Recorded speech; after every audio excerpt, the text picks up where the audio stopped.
Yeah, nah, serious though. Punching it definitely works. The problem is these big Sony fuckers, they hurt when you punch them. It's not like punching down on some little Logitech bitch, you know? Fist always wins that fight. But these cunts, they know how to draw blood. Good morning, everyone. How we doing? What's going on? How are ya? If you were here last night, we stayed up very late, playing Crimson Desert. And having a bloody ball. In my new favourite game. You enjoyed the VOD? I'm glad, man. How you doing, Sass? Good to see you, baby. And Bear, thanks for the sub, man. What's going on? Cody the Golden? Yes, that's my new moniker, is it? I'll take it. Thank you. With the golden locks. I'm still on my first cup of coffee. I haven't even finished that. I kind of just slept in this morning. Rejoice. And it took a while to get going. Expletives, for one of our executioners is returned. Oh, baby. Take up arms, warrior. The battle rages. That's a big one. Ostrich, thank you yet again for spending your hard-earned cash on me. Well now, he is an old so I can very one, occasionally keep you entertained. almost as old as me. Thanks, Bomb. What's going on, man? 74 months, bro. Good to see you. I started at my new company last week after switching to avoid going back over the road trucking. Still local, running afternoons and nights to Target stores, so I might actually get to watch again. Oh, nice. You mean like watch while you're driving, like with it on in the background, or you mean you'll have better hours, you'll be home to catch the show or something? I mean, either way is great. I just know I used to have a lot of truckers that were doing the long interstate cruises. Just had streams on. Yeah, have it on like it's a podcast. Exactly. There you go. Nice, man. Nice. I always, it was one of the earliest. I mean, you probably remember me telling this story. It might have been you that triggered it.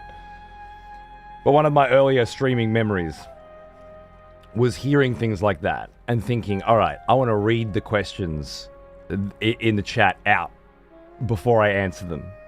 I want to describe the things that I'm seeing when I play them. This is back in those formative, years where I'm trying to improve at the craft and just try to keep in mind. These days it's a lot easier to focus on that because just about every cunt has you on a second screen anyway, or if not, they've got 6 different fucking phones in front of them. Netflix is on, they're listening to a podcast and they've got you up, right? Because that's just modern audiences. But, is it still being a cunt? Oh, fuck you, man. Fuck you, camera. Piece of shit, this thing. So many hoops I gotta jump through to get it to work. I bought it second-hand, actually. I know why the cunt was selling it now. What a pain in the dick.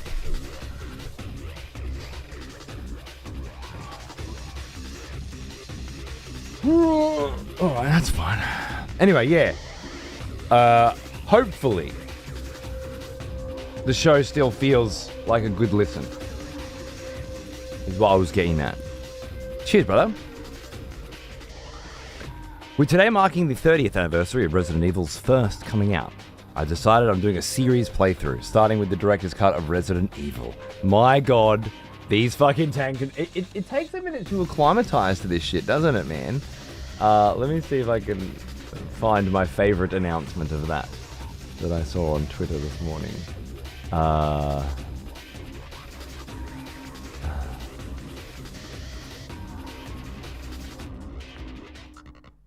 See, this is the problem with cunts like Grums. Occasionally, they do say something I just fully resonate with. That's why I follow them, Like, yes. That's not what I was looking for. I liked it. Can I see my likes? Is that a thing? I don't know if I can. I'll just search Lopes.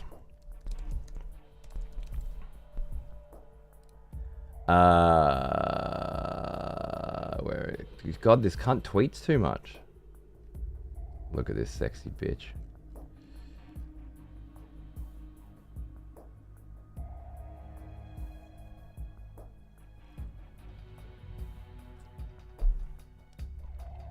Like, is this a photoshopped ass? Or is this actually this cunt's booty? Like, damn. No, this is his tweets. What the fuck? I just liked it. What the fuck?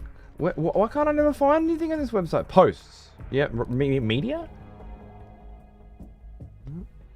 I don't know. I just liked it this morning. I don't know why the internet's like this now. It's just impossible to find anything anymore.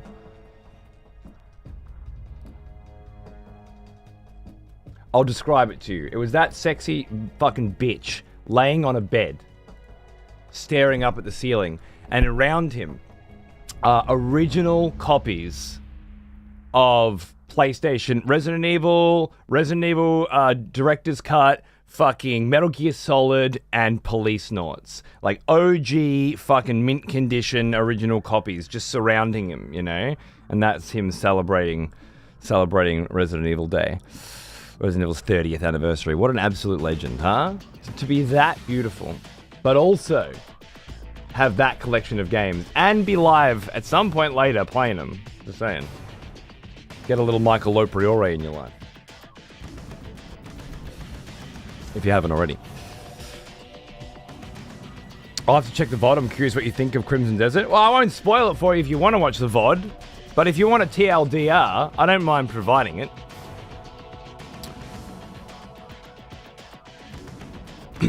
Also getting a cool increase in pay of 20k per year? Bro. That's a fucking nice jump, man. Good on you, cunt. Beautiful. Especially these days, you know, most cunts are getting a cut, so fucking get in there. Get in there.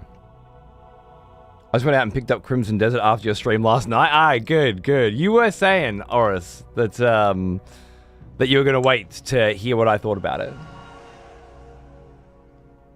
All right, didn't finish. Time to get back on the road, so I won't be chatting. Dude, enjoy the lurk. Enjoy the drive.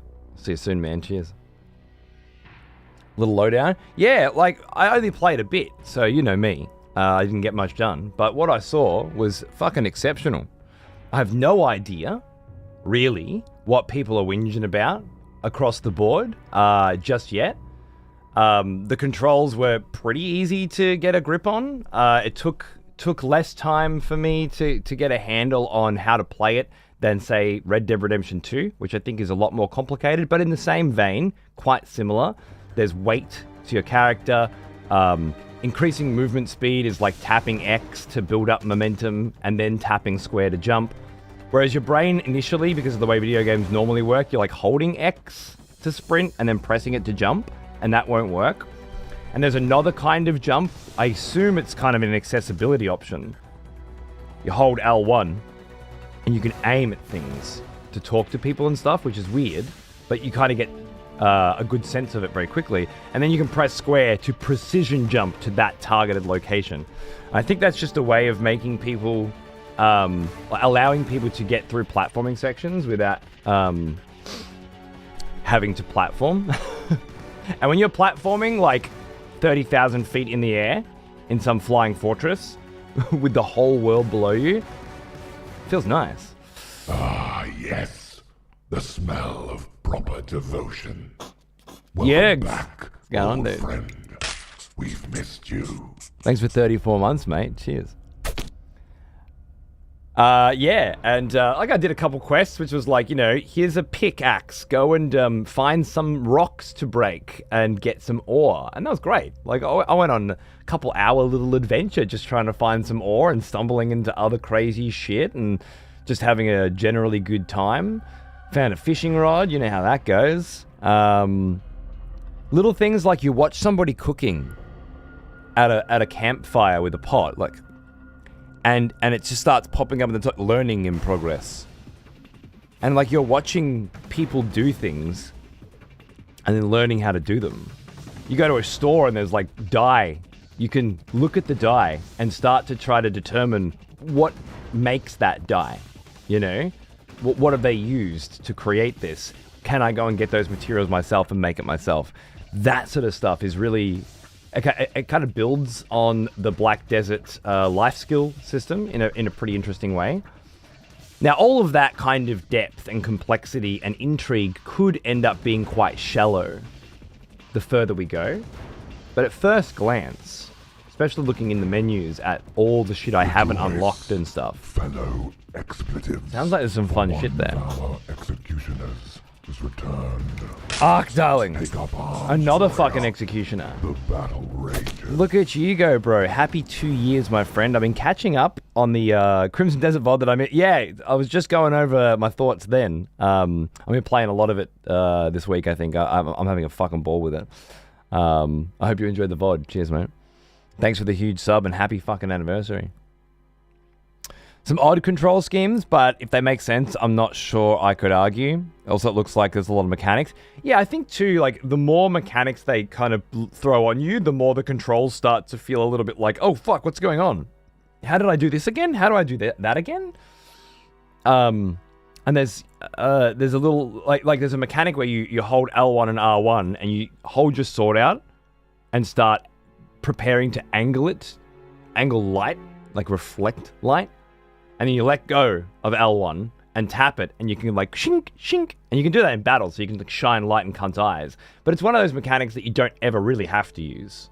Or you could only use it to light a dark room or to find secrets, because it kind of reveals where to go in a weird way. In a cool way. In a cool way sometimes, but in a weird way. So I guess there's a lot of things happening. And if you're a fucking stupid fucking idiot, it's going to get very overwhelming, and you won't remind yourself to reiterate these learning processes and to experiment with these different tools in different ways. And you'll get overwhelmed, and it'll all fall apart, and you'll say it's a bad game because I don't get it.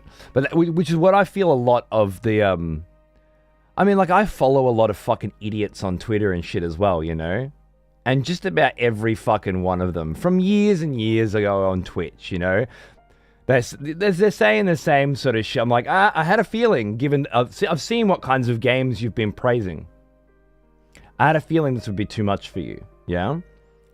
I'm still not sure how breathing isn't too much for you.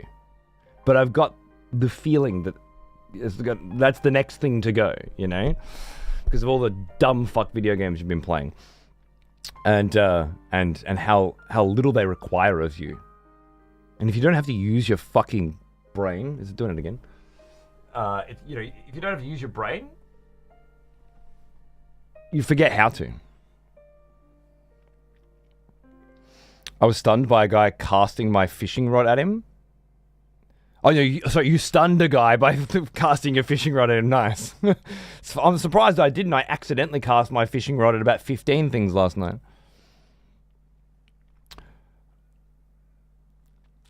Resident Evil is so cool. Crazy they just skipped the 6th game and went to 7? I think you mean Resident Evil is so cool. Crazy they stopped making them after the 4th. And if I hear any back chat, Square, it'll be a backhand, all right? Not now, on the anniversary, on the 30th anniversary of our dearly beloved Resident Evil series, will we be entertaining any filth, action game, first-person roller coaster ride, fucking tragedy. We'll be talking specifically and exclusively about survival horror, okay? And nothing else. Thank you very much. Love the hair, brother. Rock on. What happened to my hair? Is it different than yesterday? We spent all night hanging out cottage, talking. Why do you love my hair now? What changed? He is an old one. Almost as old as me. Matty boy. Thanks for 77, bro. How you going? Good to see you. What's cracking? Kind of, not really. What's different about it? I don't understand. I just got out of the shower. But is it really different? Is that my scalp? I swear there's more and more bald coming. I think there's serious bald happening. Getting patchy. Getting old. Family's doing great, mate. Absolutely, thank you. We just got back from a trip to Melbourne. It was good fun. You miss having hair? Oh, yeah, I would miss having hair if I didn't have it as well. Ah, yes. The smell of proper devotion. Welcome back, old friend. We've missed you. Thanks for 41, man. What's going on, brother? Good to see you. Welcome back, my darling. My favorite complaint is when they say Crimson Desert is bad because the story and writing is bad. It's literally every Korean game ever made. But it's only a problem now. Old one. Almost as old as me. Astral Walker as well. What's going on? 125. What's happening, dude? Yeah, thank you very much. Thank you very much. Fam's great. Arthur's cruising. Xander's a fucking mad cunt. Oh my god, this camera's just not having it today, huh? New job tomorrow. Good on you, mate. Good luck. I'm thinking Korean film and television is so fucking good. In fact, I would argue that for the last decade at least, they've been relying very heavily on how incredibly well they're written and how incredibly well the characters are portrayed, because of, you know, a lack of real budgeting to compete with, like, you know, the big spectacle stuff. An Eternal Darkness vinyl, yeah, I'd grab that. Did you see the new To the Wilder difficulty on Death Stranding 2? I didn't, and I just don't give a fuck. I'm afraid. Same as Insanity difficulty on Resi 9. I just don't care anymore about difficulties that I need to wait for or whatever.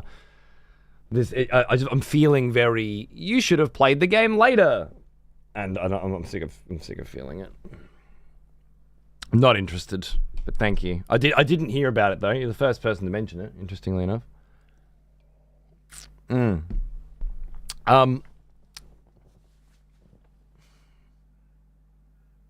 Was Stellar Blade's writing considered really bad then? Is that what? I'm trying to think of some other examples. Tough. I don't know that literally every Korean game ever made has bad story and writing, but I'm trying to think of some other Korean games that fit that bill. You might be right, but my gut tells me that you are wrong. Oh, I'm gonna boot this controller up. Enjoy your lurk, Astral. Thanks for being here as always, my friend.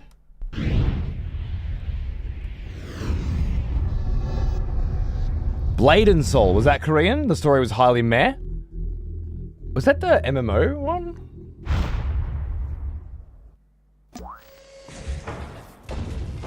Bad? Nah, but it's like Nier Automata had a lobotomy.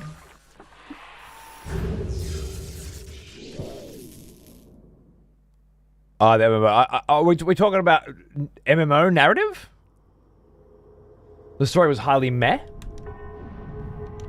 Do you have any examples of MMOs where the story was not highly meh? In fact, highly meh is about as high as I think I would go.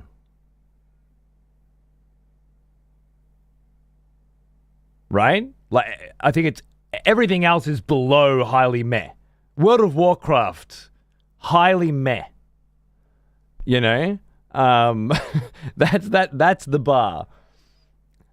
Maybe Star Wars, Knights of the Old Republic Online, I think it was called.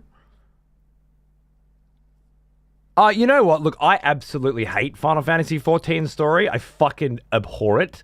And a large part of that is its delivery and its presentation. But because I abhor it so much, I ended up just skipping it after maybe Sword Blood. So I can't comment. But you're right. Regardless of my personal opinion and how much cope I think a lot of players of Final Fantasy 14 do. I do think that's probably the bar. I do think that's probably what people generally would consider the best story writing in MMOs. So good point. It didn't even occur to me though to consider it. Star Wars Old Republic's base class storylines are very good. Yeah, I'd say they're up there as well. But fair enough, Blade and Soul. I'm just thinking from How Tough Am I's perspective. Why are we saying that Crimson Desert can have a really bad story and really bad writing, and that's okay, and qualifying that with, well, it's Korean, so of course it's okay. Like I don't think Blade and Soul's story was particularly bad. It was just, okay. Compared to Resident Evil 9's story, I think Blade and Soul rocked it. Sorry, Blade and Soul. Why did I say that? Stellar Blade rocked it. Hey, Oz. How the fuck you going, mate? Good to see you. Like, it had good choices at the end of the game that had meaningful differences in terms of who you fight as the last boss and how the story wraps up. And although it was simple. Almost as old as me. Oris, welcome back, my darling. Thank you very much. Almost 5 years. Although it was simple, I was playing it with Xander, who was 8 at the time. And we were dressed as a teddy bear because that's the costume that he picked.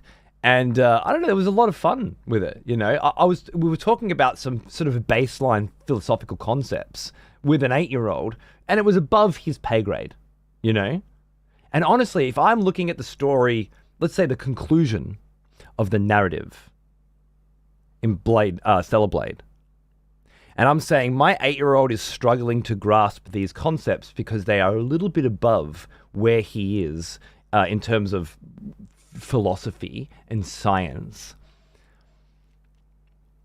then I'm putting that narrative higher than basically every other piece of shit, fucking filth, trash that this industry produces in terms of narrative in today's world. Like, straight up, if you think Resident Evil 9 has a more complex or interesting story pushing progression and character progression or narrative arc than Stellar Blade, then I think you're just fucking lying to yourself. I think you just get caught up with, like, oh, Leon and Grace, like, and that's it, right? Like, I just like these characters. I don't understand how narratively you could think that the way that game concludes is somehow on a higher level of writing quality than Stellar Blade. So I'm curious to see, where does Crimson Desert compare to that? If Stellar Blade's the current gold standard for narrative out of Korea, and maybe it's not. Wasn't Lies of P Korean? Was it? A good point, Alison. Yeah, very nice. That's regarded as having a well-done story. Yeah. Wasn't well done enough. It certainly wasn't enough to keep me playing. But I have heard good things about how it comes together. So that's a good one too. I think Stellar Blade's story was well received. I know some people thought it was great.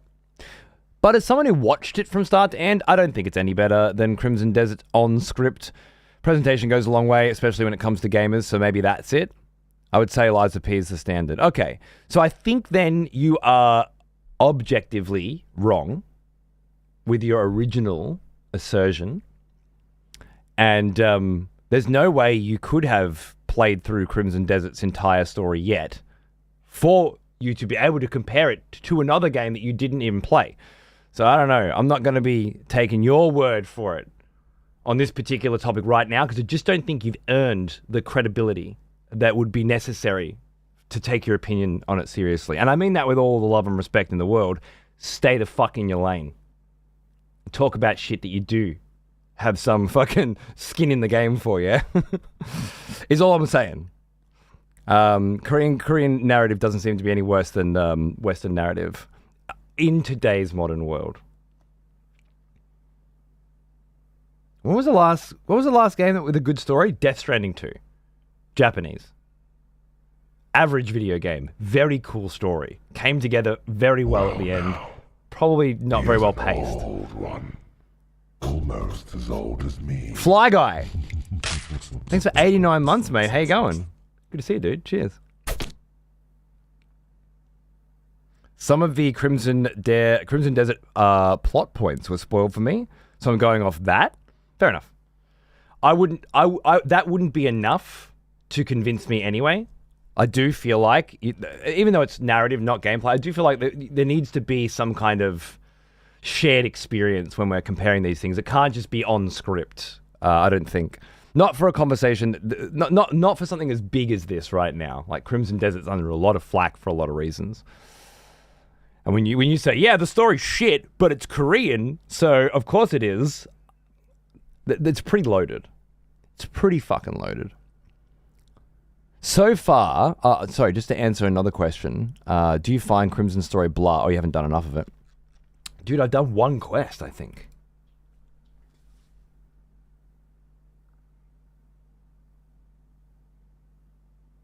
If I've done more than one... Oh, fucking hell. If I've done more than one quest...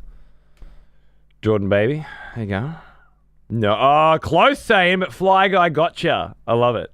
Well played, sir. Well played. So one thing I didn't hear about when it comes to the story in Crimson Desert, not from any of the critics that I have read through, nor from Peeve, who did criticize the writing quite harshly, was how cool the opening is. Brief, doesn't overstay its welcome, great choreography, very visceral and brutal. The word cunt is used, always a good sign. Lots of blood, lots of very visceral executions, and without spoiling anything, some pretty heavy shit happens. And it sets up this world of like bears versus wolves. Literally barbarian fucking cunts that kill bears and wear them versus barbarian fucking cunts that kill wolves called the Greymanes and wear them. So you start the story in this pretty fucked up situation where one of your comrades has been killed or something, and then you just get attacked and it's go. And that was cool. I was in. And I don't remember a single fucking thing after that.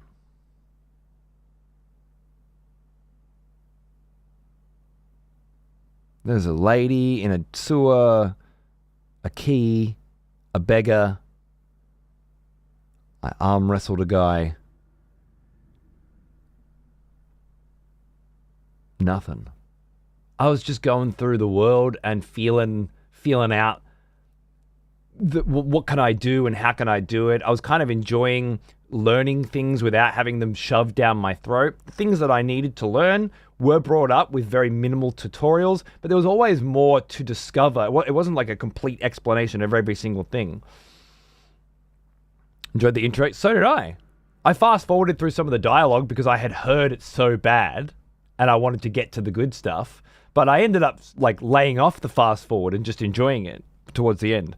Now, maybe I went in expecting it to suck and it ended up being okay, but I didn't hear anybody talking about that shit. Lives of P isn't an original story. It's a dark retelling of a very well-known established folktale. Every story is a dark retelling of a very well-known established folktale. Lives of P just wasn't hiding it. They're all retellings, don't worry.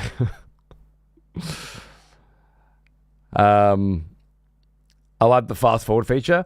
I don't mind it, but I don't love it as much as the press start to skip feature, which doesn't appear to be there, although I didn't try. It surprised me that I see very little communication about how well Crimson Desert is able to create atmosphere. It's something I think a lot of games are missing lately, but after watching last night, it's clear a lot of passion is put into that aspect of the game. Fair enough. It was very atmospheric, I think, yeah. Yeah, if we're discounting retellings, wait until you see how many things we put in the bin. It's funny, though. Like, you notice that it's a retelling because it says, "Hi, I'm a retelling" at the start. And so you think, yeah, oh, it's a retelling. But you don't realize everything else is also doing the exact same thing in the exact same way. They're just changing more of it to different things so that it doesn't seem like it's retelling. But if it's the structure, it's all the same shit. Fellow expletives, for one of our executioners is returned. Solid Snake. Take up arms, warrior. The battle rages. Marmayan. Thanks for 88, mate. How you going, dude? Good to see you.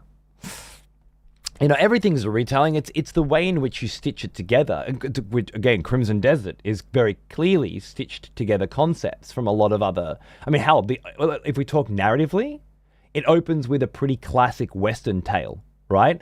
The Watsits versus the cunt bags fighting over fucking land or sheep. Or, you know, you stole my fucking farm animals. Yeah, but I only stole your farm animals because you wouldn't let me graze over here or whatever the fuck, right? And any Montana story or fucking Milwaukee story or whatever the fuck, right? Like, I can't think of the names right now, but these kinds of feuds between... And then they add some fantasy shit to it. Wait a second, it's not just that kind of feud. It's actually that, but you can teleport to another dimension and see things from time and space and reorganize the sequences and events because of magic or something, right? Like, it's the same shit. And that's Crimson Desert, to start with. I'm sure there'll be more layers of bullshit sci-fi / fantasy shit interwoven, but there's, you know, the standard roots. You know, we hate these guys 'cause...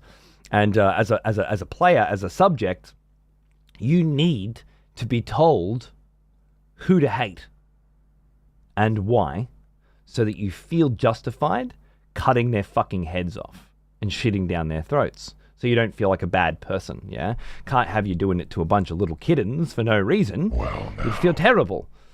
But now we know these guys are bad, right? Because we made them bad. So now I feel good when they killed my friend. They must die. So you get that lovely justification for the horrible actions that you're committing, so you don't feel like a bad person when you're doing it. It's all really basic shit. Okay, Shepherds, how you going, mate? Thanks for 67. Cheers, brother. Came in at a good time. If you robbed me of my discovery learning period. I forgot. I used fast forward to test it and missed something. I was mad at myself. Well, I don't feel like the story is grabbing me in any way that would make me upset if I missed anything personally. But again, I'm only saying that as the kind of person that doesn't find any story in video games compelling anymore. Death Stranding 2. You know what? Expedition 33's story was pretty fucking awesome too, to be honest with you. There was a couple good ones last year. I'm thinking Hades 2's narrative fell really short for me. But again, that's not why I was playing it. But like, it had some interesting setup. It just didn't go anywhere interesting, really. It's cool, much like Hades 1, I guess, but maybe even less so. Cool characters, and the way they were put together and placed was really interesting and cute. But it was all there just to service the gameplay, and it did that perfectly fine. But I don't look back on the story of Hades and think about how it made me feel. I don't think about where it's going to go next, and you know, how it changed me as a person by giving me a new perspective, you know? It was just retelling of a bunch of little pieces and put together in a very nice and comfortable way. I love the story of Orpheus and Eurydice when Stephen Fry reads it to me, and I love it when I play Hades 1, you know? Lovely.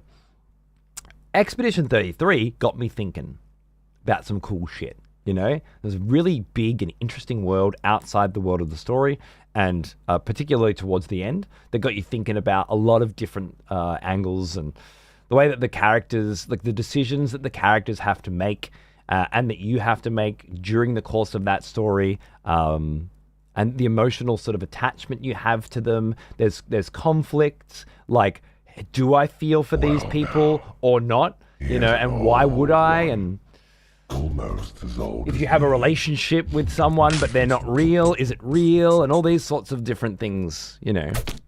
Yeah, Shooks, how are you, baby? What's going on? Yeah, you know.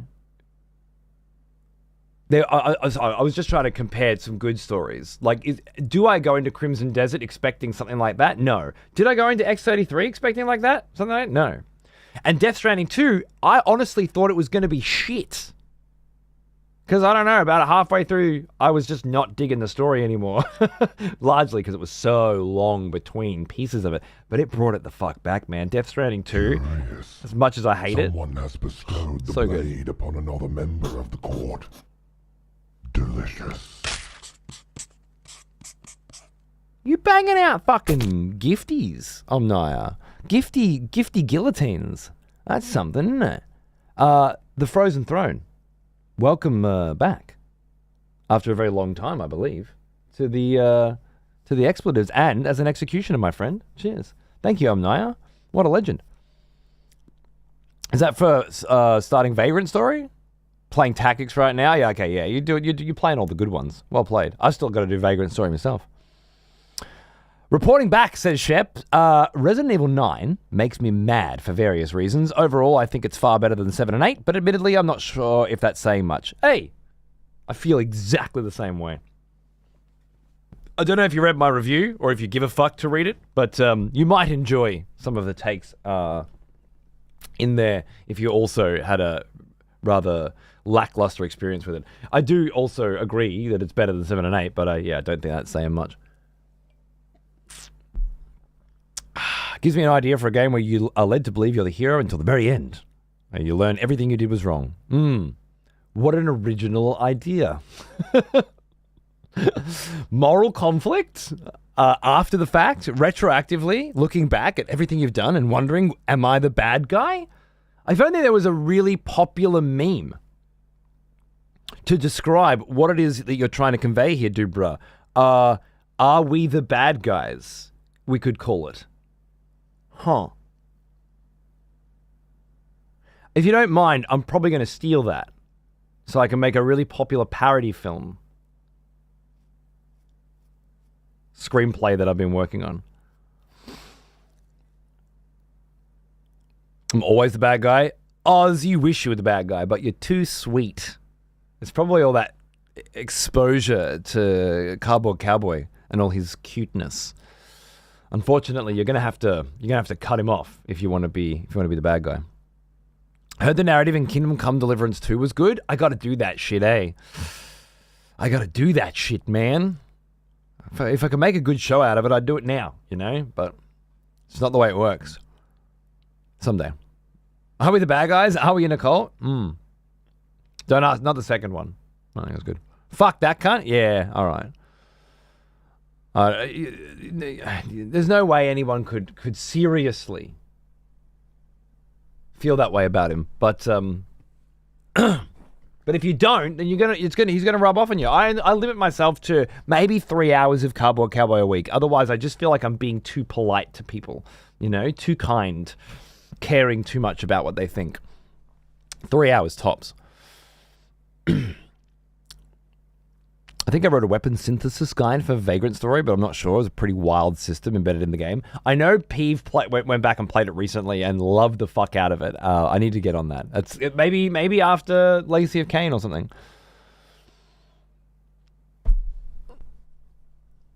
Oh, my Resident Evil review just procced there, by the way. I didn't do that just for you, Sheps. It just happened.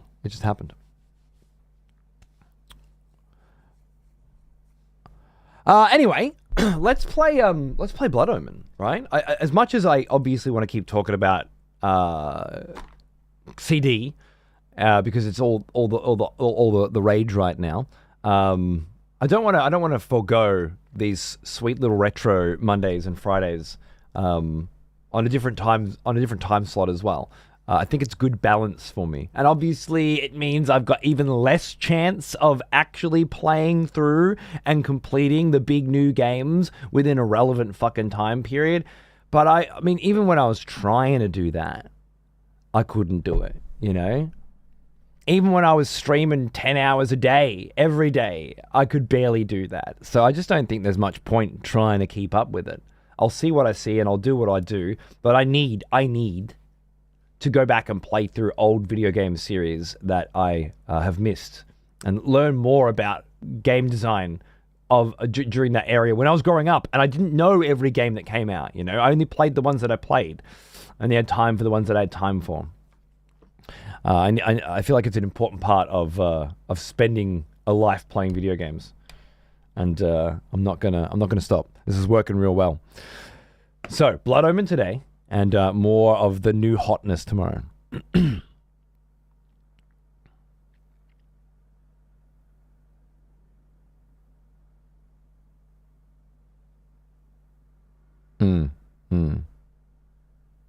is one of the game series you potentially might go back and visit. The Myst series? Probably not. I just don't like that kind of gameplay anymore. I don't like point and click adventures anymore either, you know, and I don't really have much interest in revisiting them. Doesn't mean that I won't or shouldn't, but there's so many other...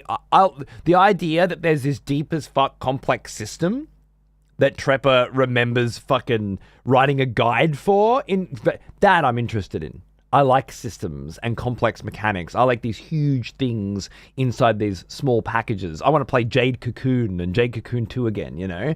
The two... I didn't say they were point and clicks. Sorry. I know you're deaf, so I'll speak slower. Much like point and clicks, it's a style of game that I'm not interested in playing anymore. It doesn't have enough systems and combat and action and gameplay for me to stay engaged and entertained. Again, that might just be me making a judgment on something that I haven't played in too long and don't quite remember, but my memories of Myst and Riven and shit it was very pretty at the time and certainly isn't anymore. Not after you play Crimson Desert and jump off a fucking island and catapult yourself towards the fucking ground at fucking light speed. It's just that kind of... If you know what I would do? You know what I would do? Because I never played them. Dungeons of Cunt. Well now, he is an old one. Almost as old as me. Zen Zone, bro. What's going on, dude? Jade Cocoon was awesome. Yeah, I know. A mate of mine gave me a burnt copy of it once, like Jade Cocoon written on a disc, and I plugged it in my PlayStation and fucking just sat there and played the fucking shit out of it forever. But like, I get excited about the idea of just no-lifing Jade Cocoon with you guys for a few months, you know, and just like that's all I'm focusing on. That sounds great to me.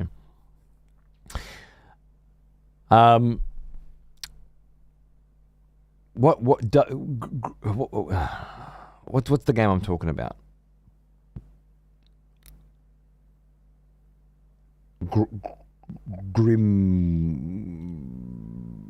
Grimoire, Dungeons of Grim Tide, Grundale,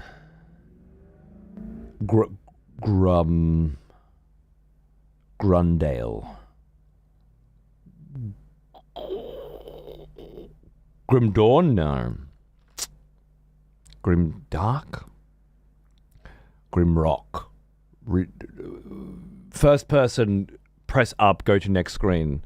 Legends of Grimrock? Is it Grimrock? Is it Grimrock? Is there a second one that came out some years ago?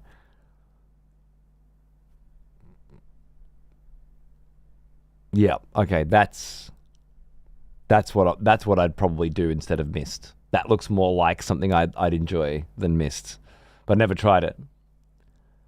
Ominusha Warriors? I never played that one. No, I would definitely do that. Probably not on stream because I just want to grind it away, but I might put that on my Steam Deck, emulate it. And just fang through that. That's one of the older ones, right? Grimrock's really good. Yeah. That I'd be keen on. That more so than Myst anyway. Dungeon crawl RPG. Yeah, that seems more interesting to me than something that's like just puzzle. If you got to do puzzles, might as well be Crimson Desert and look a bit better. Yeah, well, I like puzzles in games. I just don't like games that are just puzzles. I never did Talos Principle and things like that as well. It just seemed like it's only puzzles, you know, or only puzzles and narrative. I do need me action and me systems. It's not like I can't play City Skyline or something. That doesn't have any action in it, you know, but there's systems on systems on systems. I need to be engaged these days. I did one day of Blueprints and then something else came out and I had to switch and I never went back. And that was an interesting exception. Whereas like, I know it's just puzzles, but there was a lot happening. Even though there was no action, there was a lot going on and I was really engaged. Can't play games that are not... Yeah, I don't mind them. Like, if I have to, gun to my head, I'll play a game that's 99% puzzles. I did when I was a kid. I could do it again. But I didn't have other options then. when I was playing those games, even something like Indiana Jones and the Fate of Atlantis, which I fucking love, it's because that's what was installed on my cousin's fucking computer, right? Or cousin's husband's computer. That's what was there. That's what I played. And now it's a huge formative part of my memory growing up, and I love it. But I don't really want to go back and do it again. You know, it doesn't.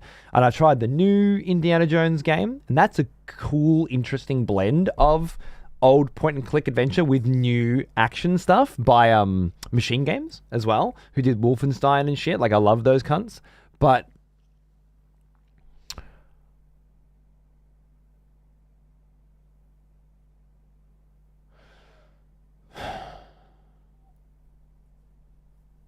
got distracted by spammy shit. I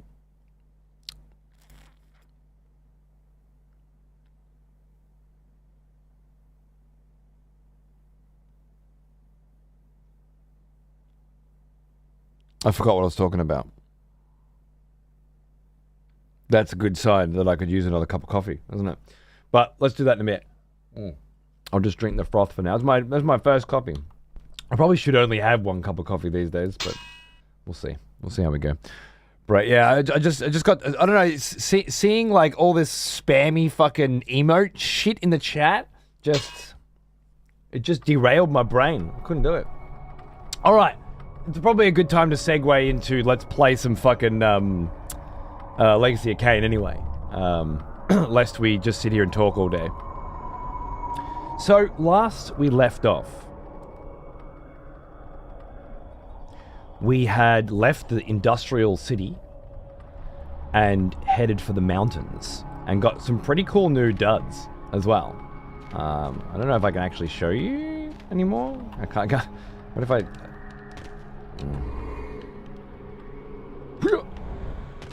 Nice. We got some pretty cool new duds. Desert duds. Yeah, the windmills... Can you feel the wind blowing in this place right now? Feel it. This is before they had dancing trees, right?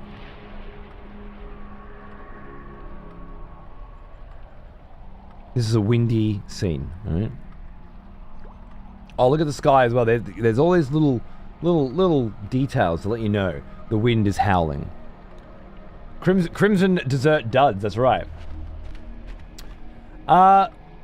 We came to the mountain because we're trying to track down some fucking time control amulet or some shit that the Sarafan King or Sarafan Lord had used to change the flow of history, kill Kain, and set events differently, which I assume was got to be like Mobius coming in and fucking with shit again or something. I don't know, but there's some pretty big implications, and we're on a path to figure out how this Sarafan Lord did what he did and help him do it. Also, out of nowhere, demons have started spawning and fucking shit up. So now we're fighting demons too, right? Which is pretty huge. Because the combat systems in this game are getting a lot more complex. Not this one. That one was pretty easy. And the implications are just starting to unravel. One of my favorite in the series, I hope you're enjoying. I really am, actually, Zoe. It's janky in a really fun and interesting way, whereas I found Soul Reaver to be quite the opposite. Janky in a really annoying and not very enticing, perhaps. Like it was very limited in what you could do. It was jank and also boring. But then every cutscene and story beat was fucking awesome. So it was kind of sweet on one side and then not on the other. This is kind of the opposite. I'm not really digging the characters or the story or how it fits in at all. Compared to the rest of the series, it's probably kind of pathetic so far in terms of writing. It might be a sign of the times or who they got to write it, I don't know, but it's very different. That said, gameplay wise, it's probably the most creative since Blood Omen. And while it's not as creative as Blood Omen, which is by far my favorite in the series thus far, it's still kind of trying to give you this you're a powerful sick cunt vampire who's getting more powerful fantasy. And I think that's in the spirit of what the original game was setting out to do. So that's pretty cool. I just wish, I wish that, yeah, there was more going on narratively. This game was not canon, or whatever they meant by that. Wasn't written by the series creator, or by Blood Omen 1's creator. None of them were, except for Blood Omen 1. Right? It was Amy Hennig for the other two, and co. And the first one was Dennis Dyack and co.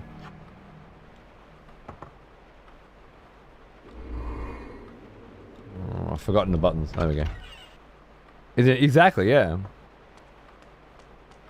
I think what's probably more likely is that it's not written by Amy Hennig, and that pissed people off. And yet here I am. So I see. Kain, the disruptor, the pebble in the pond who destroys all he touches. You know me, Those woman? tits. Better than you know yourself. And you know why I'm here? Perhaps. I seek information, and I must have it. What can you tell me of the device? The device. You're playing a dangerous game. Return to your night hunting, vampire. Enjoy what time remains to you, short though it is. I desire far Succubus, more than baby? blood. Where is the device? I will not go without an answer. Do you so enjoy being Vordor's lapdog? I am no man's dog, witch. No, I see that now. I sense your conviction. I shall help you. If Nosgoth is ever to be healed, the device must be destroyed. And you, of all men, could be the one to do it. Know this. The device has lain dormant beneath Meridian for time beyond time. But now, the Seraphan Lord has empowered the machine to unleash its destruction upon the land. The entrance to the device lies in the heart of the city itself, under the very noses of the aristocracy. You will know the building by this sign. You will see this more than once, but the first one will show you the entrance to the device. No human can operate it, but a vampire could. What must I do? Come here. What must I do? Drink. Drink my blood. Oh, drink Now. demon blood. What manner of creature are you? You are like no vampire that I have seen. Who I am, what I am, is of no concern to you. Time presses. What I am is of no concern to you? If you are to destroy the device and save Nosgoth, you must drink. Oh, good. Yes, drink, my dark prince. Feel my powers coursing through your veins. You can manipulate objects already by sheer will alone. But as you were taught, you can only use this ability at close range. By drinking my blood, you will be granted the gift of telekinesis. You will be able to manipulate objects at a great distance. And you will be able to activate this symbol and enter the device. Bathe them in fire. Let them learn as they writhe in the flames and their bones dissolve the futility of their actions. The vampire and all of his kind shall be raised from the land. This world will be made pure by my hand. I will give you the peace you seek, Kain. Your death beckons you. He has found you. Your destiny draws even closer. I will transport you to the device. From there, use your newfound ability to gain entrance. What of you, seer? Escape with me. I'm in need of allies. Am I your ally? My fate lies along a different path. Goodbye, Kain. Things just got a lot more fucking interesting. Who this seer was not what I expected. Why demons were attacking now seems to make more sense. And when I say demon loosely, having played Soul Reaver 2, it could very well mean that she's an OG vampire. One of Janos' species. Hey, there's the symbol. And teleported back to the city or to a different city? Didn't quite catch that.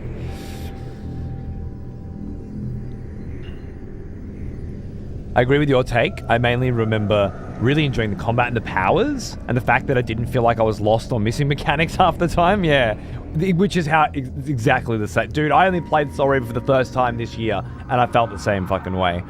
Plus the combat and stuff was just so bleh. This is much more fun and interesting, for sure. I didn't get Dennis to open up about Blood Omen 2 on Friday. I mentioned that I was playing it. He didn't kind of go into it, maybe because we were distracted playing Dead House, maybe because it hurt a bit more for them to, you know, do a direct sequel to his game rather than a spin-off. Maybe I'll get a chance to chat to him again and we'll talk more about it in retrospect. It could be, but I'd like to at least encourage him to open up because he's got such good, honest thoughts about this stuff, and it's such a unique opportunity to talk to somebody who's been done wrong by this industry, either deservedly or otherwise. Maybe he made bad decisions, maybe shit just went the wrong way, whatever.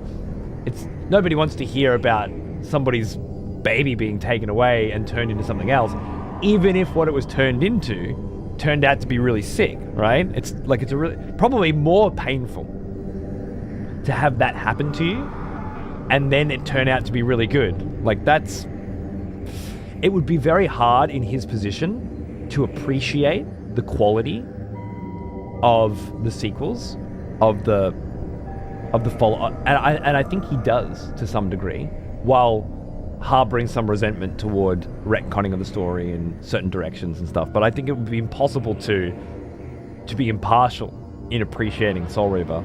This one in particular, taking Kain, you know, by the reins again, could be tough. G'day, Taravangian. Have a good flight, mate. Such a wealth of knowledge and a great guest. I agree. I'm loving having him. And I get to enjoy some Dead House. Our most recent session of Dead House co-op didn't work out as well as planned. A lot of shit went wrong, but it was a fun romp. Still cool, but I'm looking forward to a version of that game where everything starts to click, because all the little pieces are there, but it's not quite coming together yet, but it's pretty close, I think. I'm just 4 hours into your Crimson Desert VOD. It was a refund for me. Oh yeah, Skeezer. All right. Well, I'd be interested to hear why it was a refund for you. I guess assuming you refunded it within 2 hours of purchasing it, I'd be interested to see what made you want to stop playing within 2 hours of a game like that. Like, I don't know what it'd be like the first 2 hours of Death Stranding. What the fuck could you possibly do in it that would be indicative of, I don't know, like, why bother buying it in the first place if you weren't going to try it, right? Unless you feel like you did try it. But then what could you possibly have tried, you know? I'd be curious to discuss it. All right, so we're going into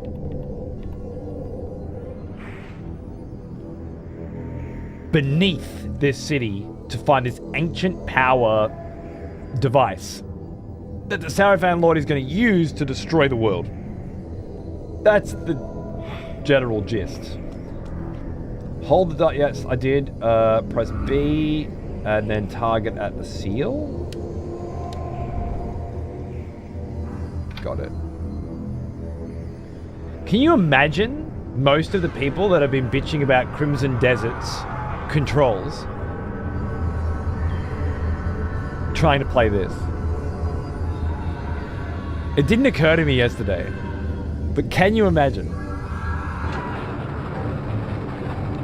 So like there's a whole world of weddies out there all going, buttons, you know, but not Finally, they're going, buttons! And then refunding the game.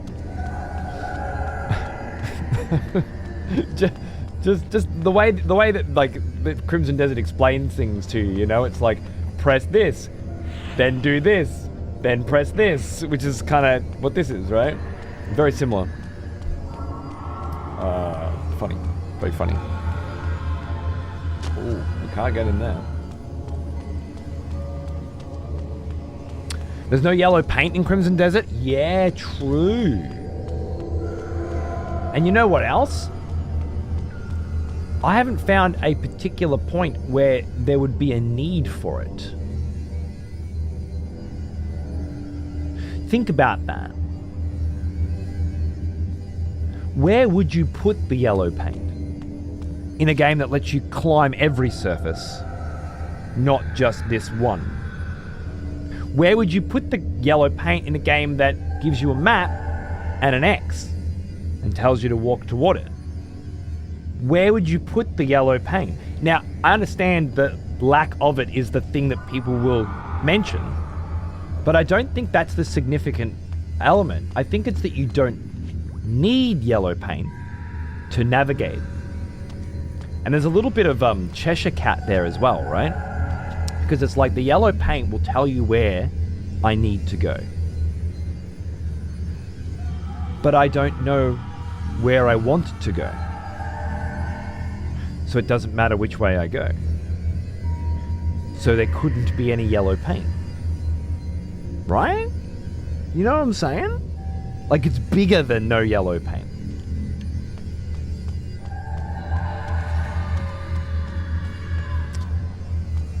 Thankfully, the devs have announced they're adding the option to rebind controls. That'll be really fucking handy, particularly for the keyboard players, who I think might be a big Strange how one's life portion of the people having trouble. Beyond one's own understanding. Here, in this alien vault, I discovered a being whose existence was entwined with mine far more than I could ever imagine.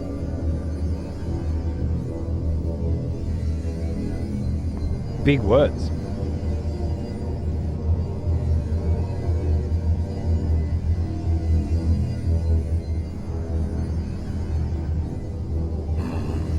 Who disturbs me?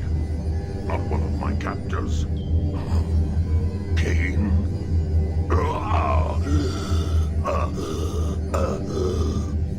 You know me, monster. My memory at present has its flaws, but I should certainly remember such as you. We have not met. I know of you, of course. That you can return from the dead gives hope to us all. I seek an ancient device of great power. I am prepared to kill any who stand in my way. Have no fear of me. I am enslaved by the fiends that built this monstrosity to feed this machine with my life. Then perhaps we have an interest in common. I'm here to destroy the device. Yes, yes, I can help you then.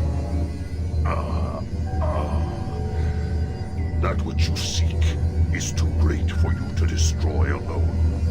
It descends far underground. It rivals a city in its size. To destroy the device, you must seek out the being that built it.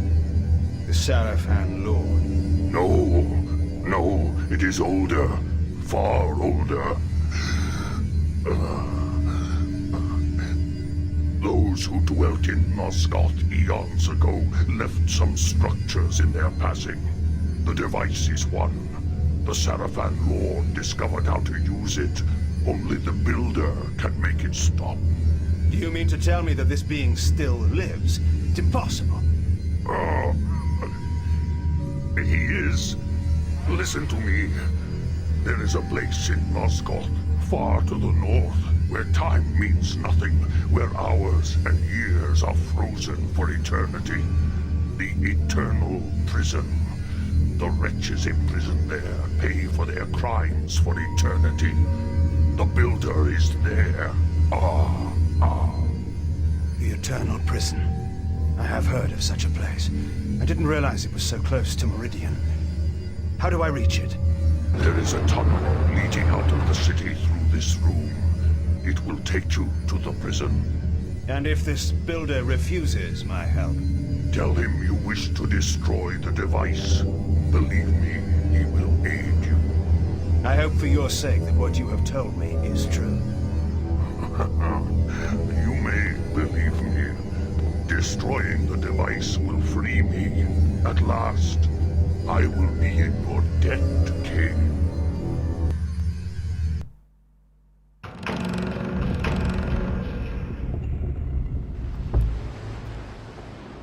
Another time skip. Do we change clothes this time? No. I was going to say. This time we're not changing. Okay.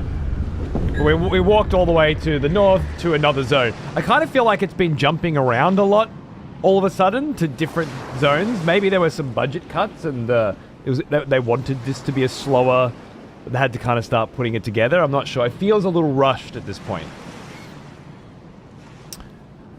I feel like I copied the formula from 5 different games, but did a poorer version of it. My exact thought was, why am I playing this when I could go pick up Death Stranding or Tears of the Kingdom? Okay, fair enough. Fair enough. I don't think I could get any Tears of the Kingdom in Death Stranding. I definitely couldn't get any Red Dead Redemption 2 in Tears of the Kingdom. So for me, the reason would be I get all of these things in the same place, all working together. And none of them let me watch a person fish and learn how to fish. Watch a person cook, learn how to cook. So, I don't know. I feel like perhaps you didn't really try it.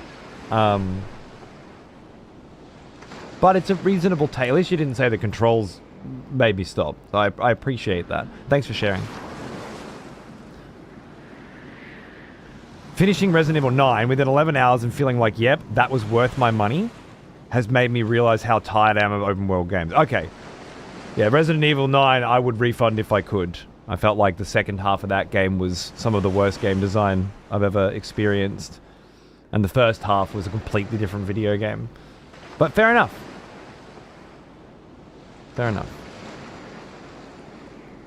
Does this game have subtitles? I don't know. Does this game have an options menu? There it is. Just can't do it on controller.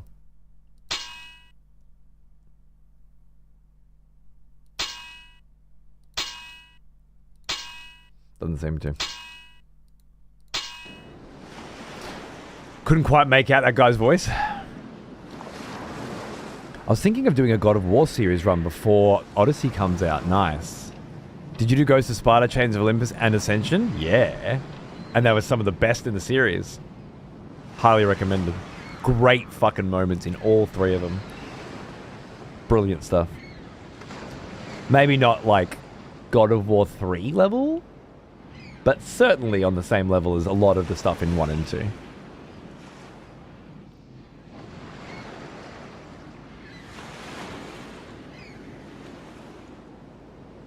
You're reaching my favorite section of the game. Very exciting. Oh, cool. Let's go. All right, let's do it. I'm in.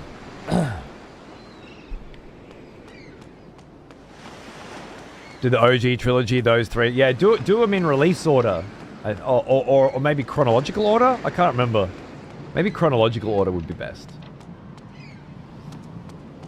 Assuming that's different to release order. I can't remember now. Watching people play Resident Evil 9 has me hankering for Signalis again, even though it's more RE1 inspired. Yeah, see, that was fucking good, man. Signalis was sick. Resident Evil 9 was fucking hilariously bad compared to that.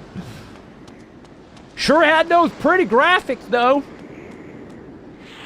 And what a great story, right? Resident Evil 9? Whoa. So good.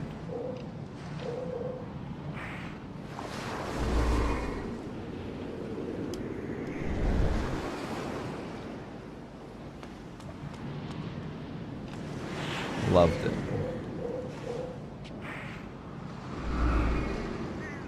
Telekinesis. I'm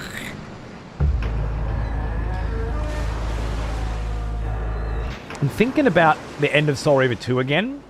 The big thorn in my paw is these Hilden. And I feel like this game's function narratively as a part of the series is to introduce you to the Hilden I have no evidence to prove that. That's just what I feel like it should be doing. This could be it. We could be about to learn more about. You there! I don't know you. Are you a guest? A visitor? An intruder? We do not permit guests to disturb our routine. We are involved in important work here, and nothing must be allowed to interfere. This is a place where those who have transgressed the laws of the gods and man, and so created a dangerous imbalance within themselves, contemplate the wrongs that they have done through peaceful, uninterrupted meditation until they have regained the balance of their true, perfect inner nature. This process must not be interrupted for any reason until a spiritual transformation has been achieved, however long that may take. Thus, no guests, no visitors are allowed, and intruders we know how to deal with. Go, now.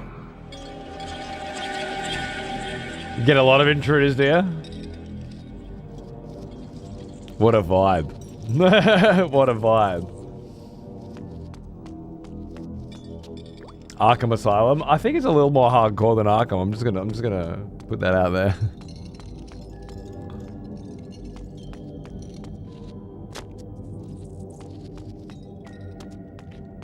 Okay, big fat lock. Fuck off. Got it.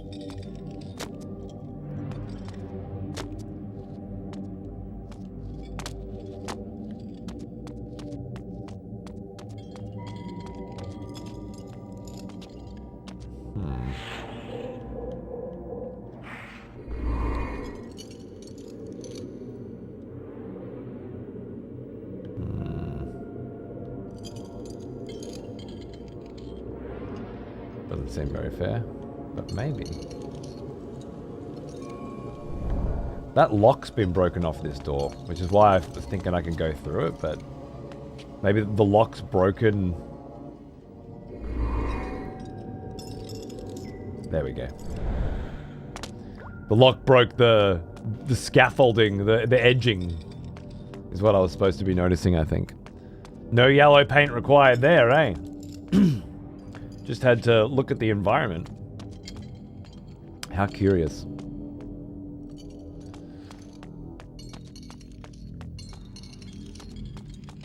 This year we get Disclosure Day by Spielberg, Odyssey by Nolan, and Werewolf by Eggers. Not to mention this new Hail Mary, Project Hail Mary, that just dropped. I wanted to see it in IMAX in the weekend, but I didn't get time. But I hear it's fucking turning some heads. And I do love fucking my boy Gozzers. So yeah, I mean, I'm excited to add some more movies to the collection this year. That's for sure. This game has the same jumping mechanic as Crimson Desert, where you can bring up a little UI to plot your jump. That's true.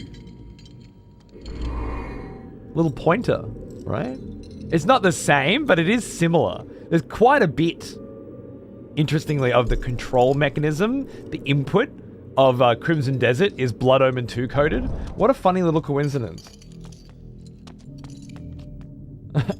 And a very astute little observation. How cool.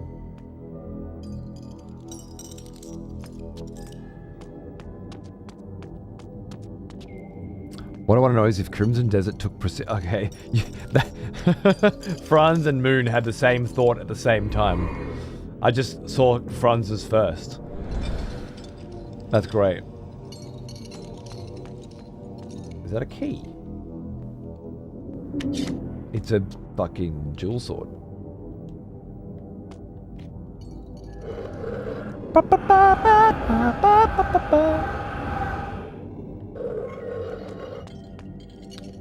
I need some tortured souls to drink the blood of.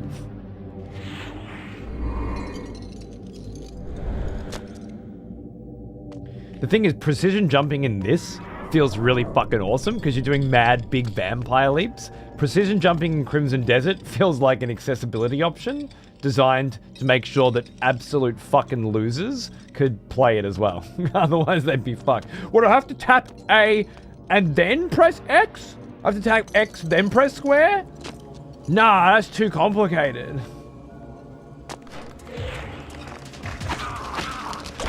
I forgot the buttons.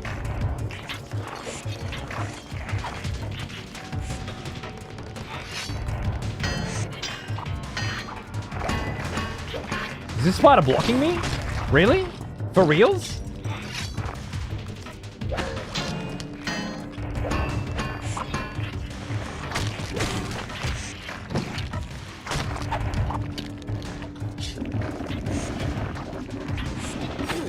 Worth it.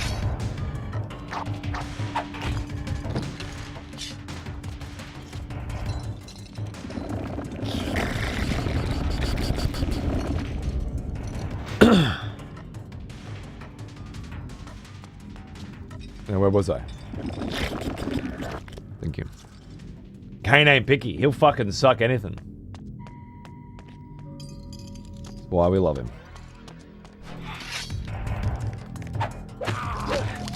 I'm gonna call bullshit on that hitbox, and you can suck me off at the next station, you little cunt. These cunts are way easier to kill than demons, though, so that's nice. It's a wild sloping SFX. It harkens back to the OG Blood Omen 1 energy, where you just keep upgrading. Eventually, you get to the point where you just walk into a room and you just slurp every fucking cunt in the room's fucking blood simultaneously. It's just fantastic. Fantastic power fantasy stuff, you know? So why are these spiders imprisoned? Well now, here's an old one. For all eternity. Almost as old as me. Punished until they learn their lesson. 124 subs on the wall, 124 months of sub. Watch me zoom as I jump the room, then miss the mark and fall to my doom. Oh, Anubis. It'll never get old because you attach such a delicious monetary value to it. Thank you so much, my friend, as always. And I hope you're doing well. Cheers, darling. So powerful, he just wheels the blood out of him. I mean, Vorador did it as well in the OG Blood Omen original cutscene, I think. So it's a vampire thing, for sure. Not just a Kain thing.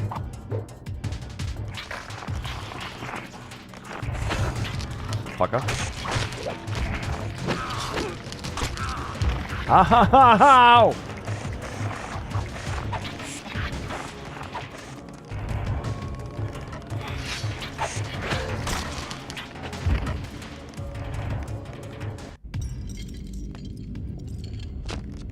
Do it all again, but you don't have your fucking sword this time. Okay.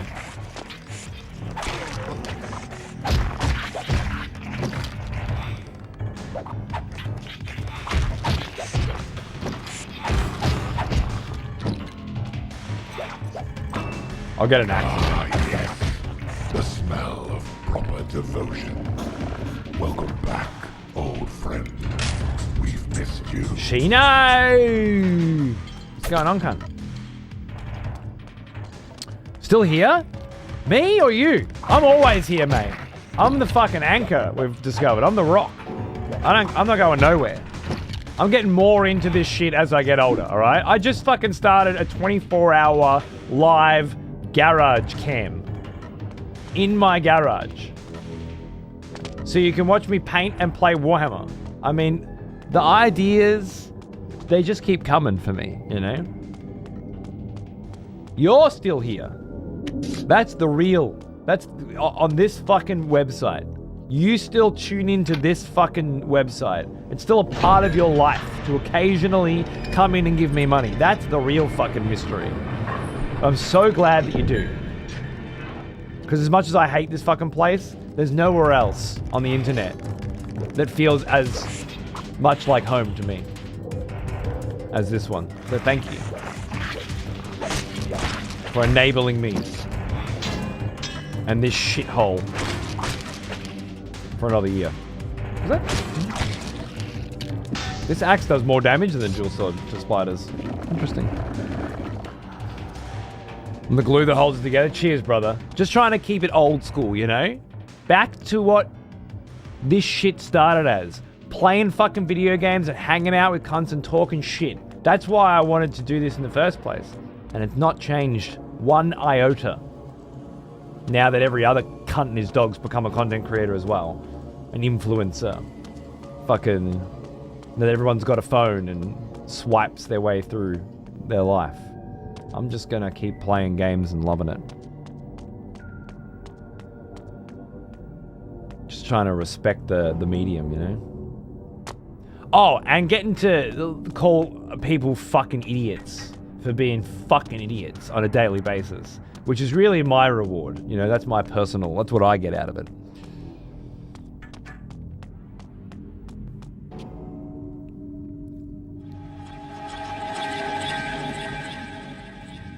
You there!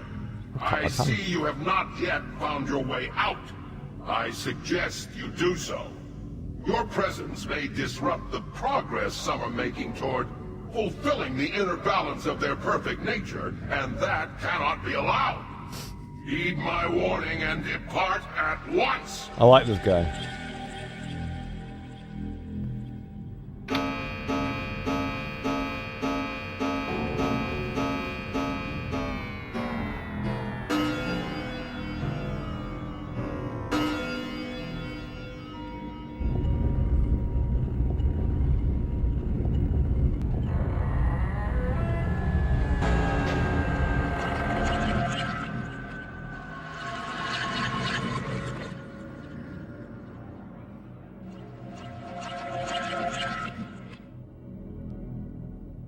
We imprisoned?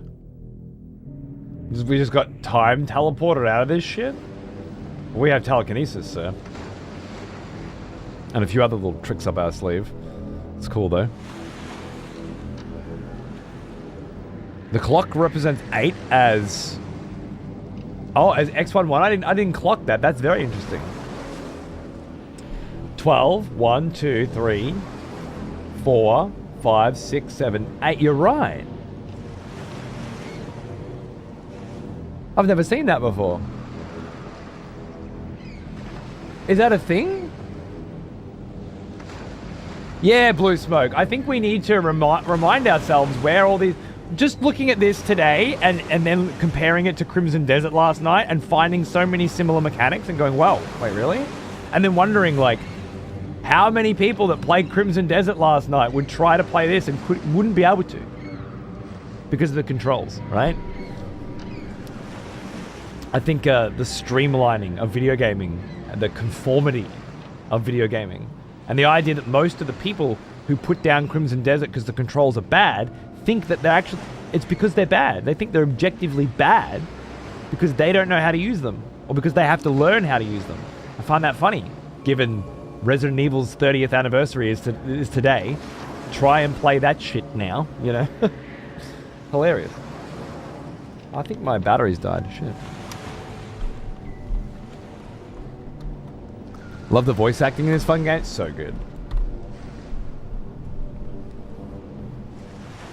Enjoy your lurk, mate. Vecna is here. You got the Vecna vibes from that fucking slowed down bell. Yeah, that's good.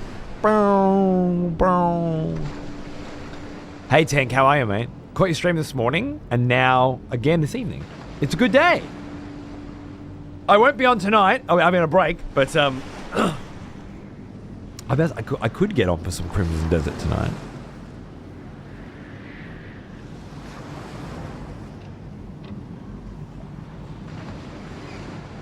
Maybe.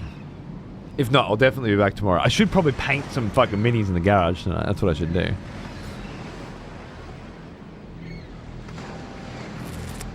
IIX was actually used rarely back in ancient Rome, when they needed to save space, or only had room for 3 strokes and not 4. There you go. Clever. Awesome.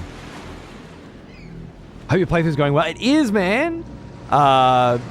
And you're doing well. Did you meet the Seera yet? The demon bitch Seera who gave me telekinesis? Or the weird death-like prison warden here. If I'm going to watch anyone play it, it might as well be you. You don't like watching people play it?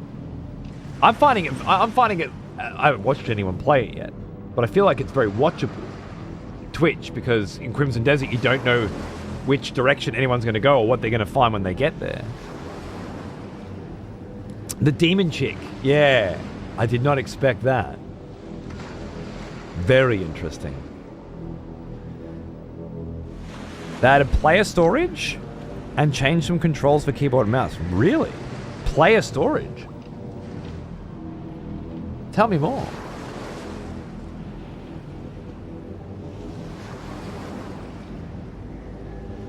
Peak dick around stream.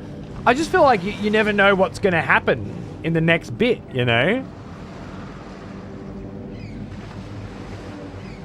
Let me put the batteries on charge.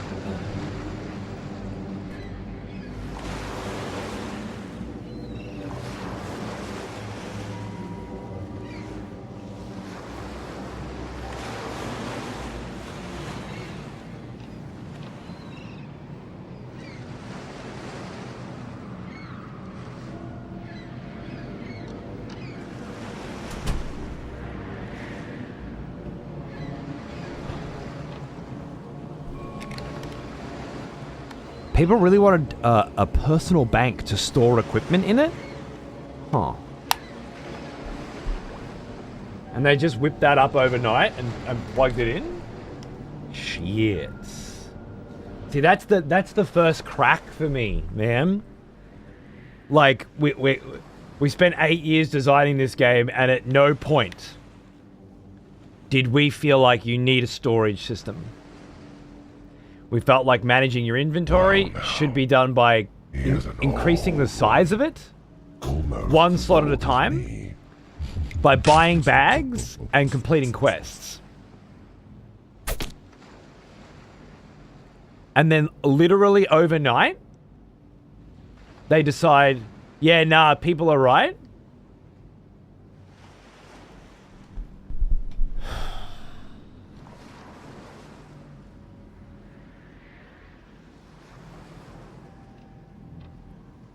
I wonder. Hey Cupid, how are you, man? Thanks for 52 months, dude. Cheers. I can't really handle these devs changing things because people complain. If there's a bit more of that going on, I'll probably just nope out and move on. But we'll see. We'll see. We'll see.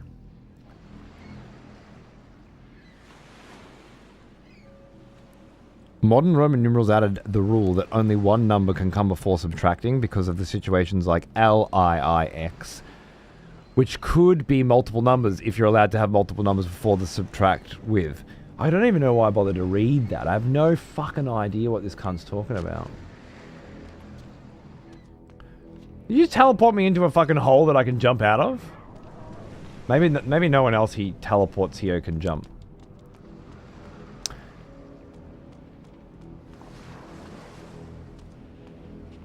You mean how they made calorie limit pointless for the Demon Souls remake by emailing your items? I think you need restrictions like that to force creativity, to force decisions, and I don't like quality of life, ever. Maybe not ever, but typically. But more than that, I don't really care how it influences the game at this point, because I don't know enough about the game to care. But what I care about is that they changed it because people wanted it. But they didn't think to change it during 8 years of development and playtesting. Did no one think it was a problem?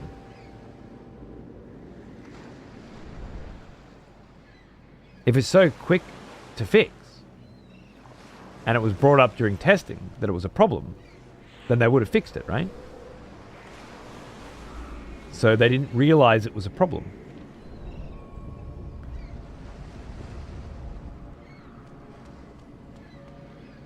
So I'm confused.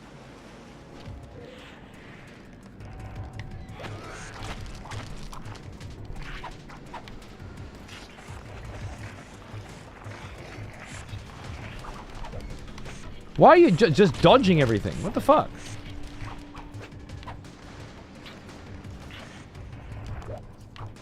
Now that's a dodge. That's better. You actually dodged. Ah, shit. I had no health because I stood around for too long fucking talking. Luckily we just saved. But I don't have an axe now. Christ's sake.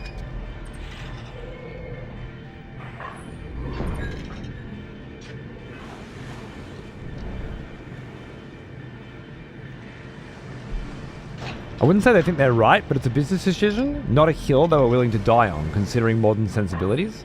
Yeah. It might be a hill I'm willing to die on.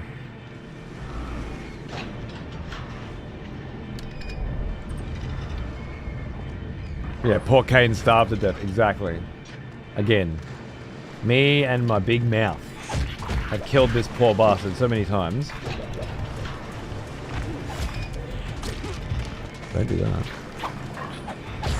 New World cave to players for storage, and look what happened to that game. True. That's why that happened.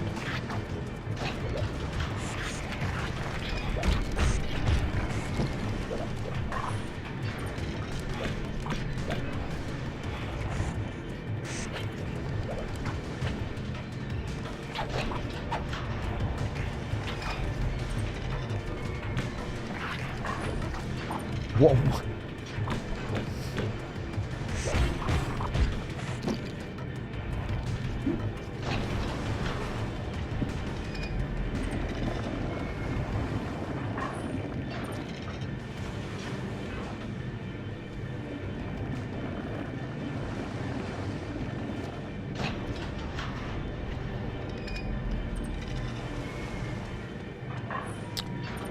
Yeah. I guess I'll think more about that when I'm playing Crimson Desert. I only just filled up my inventory for the first time last night at the end of the show, and I hadn't gotten to the point yet where I'd decided how I'm going to deal with that.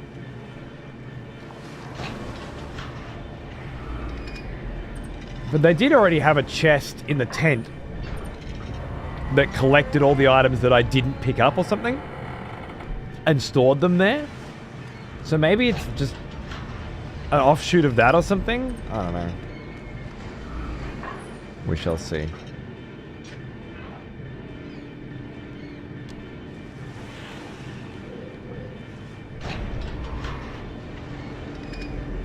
It does concern me though. Just don't update the game? Sure. That would make me playing it different, sure. But if I gave you the impression that I was worried about my experience playing it, I apologize. That was not what I was talking about. This was the principle. I thought I made that clear more than once, but it's...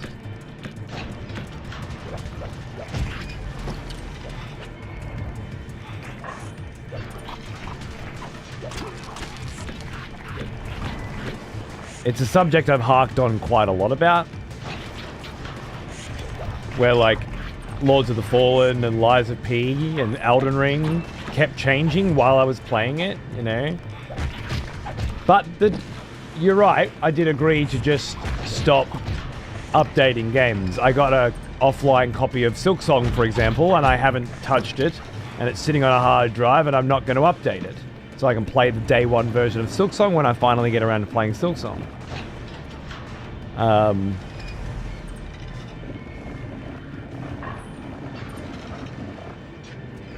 Oh yeah, sorry, that's my bad then, Borsk. I meant how I'm going to deal with the fact that they're those kinds of developers now.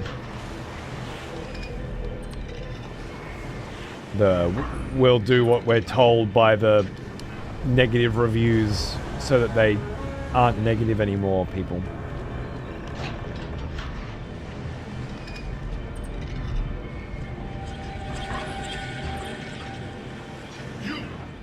Have I not told you that you do not belong in this place? Have I not told you to go? But you have not heeded My bad. warnings.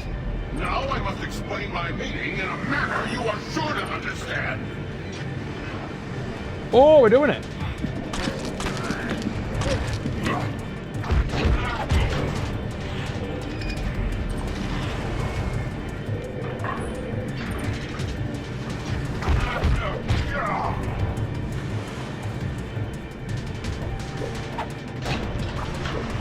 can't believe you thought teleporting me up there was going to do something. Oh, I guess maybe for anyone that's not a vampire, it probably would have done something.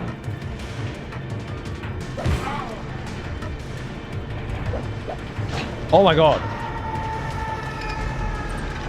I can't knock him off, but I can fall off? Yeah, that's fair.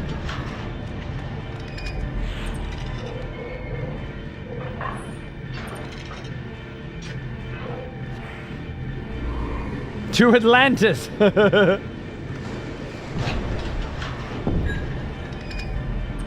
patching Silksong made me not want to finish it. Whenever he patched made things easier. I'll go back eventually, but it's bummer. Yeah, that's why I'm not gonna do it. And Vorsk has the right solution. But then, what if changing my control scheme so that I can bind map to back or to select and adding storage are in the same patch?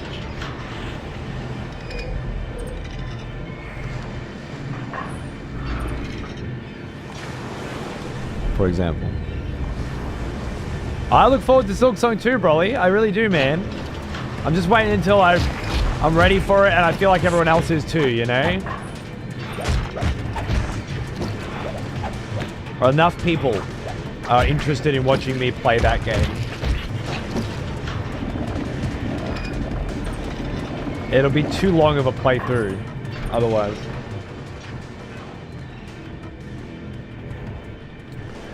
I don't think anyone who actually made the game has a decision in the matter. If a CEO reading online that people are refunding the game due to the lack of quality of life, then there was probably an ultimatum.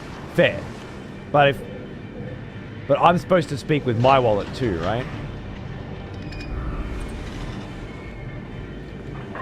Not that it'll have any effect because there's less of me than there are of them, but I still think it's important to fight the fight.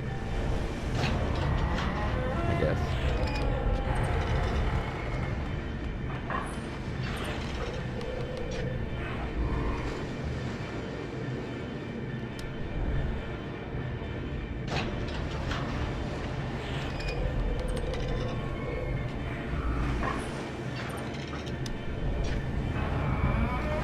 He's just like, oh yeah, I'm gonna smack it on him. This is the worst prison ever. Like, this is real torment. Having to fight these spiders over and over again because you make one mistake. This is real pain. Real suffering.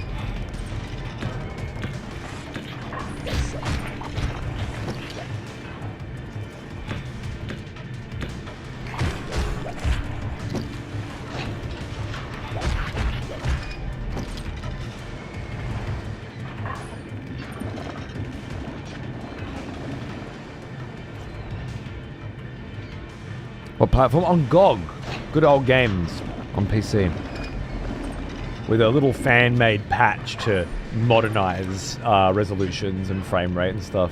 It's running at 120 FPS. Pretty crazy shit.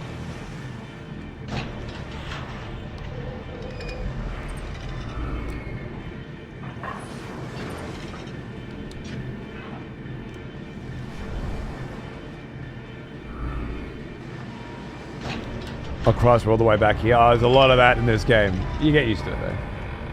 It's fine. That's what I mean. You can't rush through these sorts of things. You just gotta relax and talk about stuff and do what we used to do on Twitch.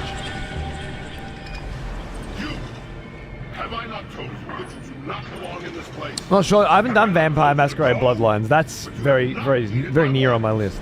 Now I must explain my meaning in a manner you are sure to understand.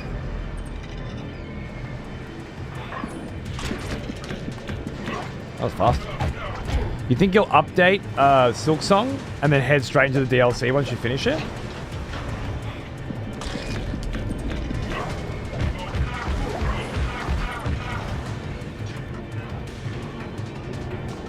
Get fucked on, bitch. That took care of that.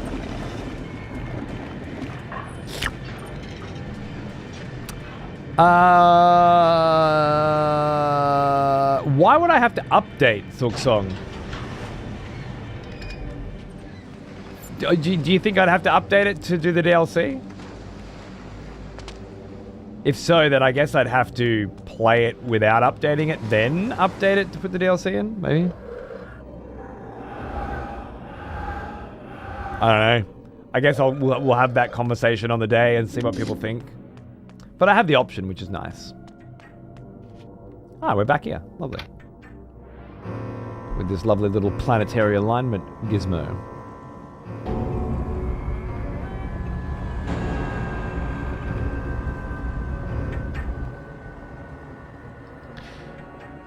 Yeah, you can't usually just GOG things. You have to GOG and then grab the community patches. I had to do it with Blood Omen 1 and with Blood Omen 2. Luckily, Defiance has a remaster, so that won't be a problem. But yeah, you always check the comment section first and maybe do a little Googling or whatever you call it these days, AIing. And then you if someone's put in the effort, you'll find it. And they usually have. Almost as old as me. The putrid one. Tap, tap, tap. How are you, darling? Great to see you. What's going on? I lost control of my character.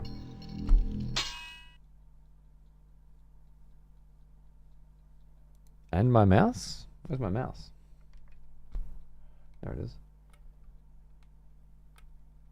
I feel like... Oh, there we are. Nice.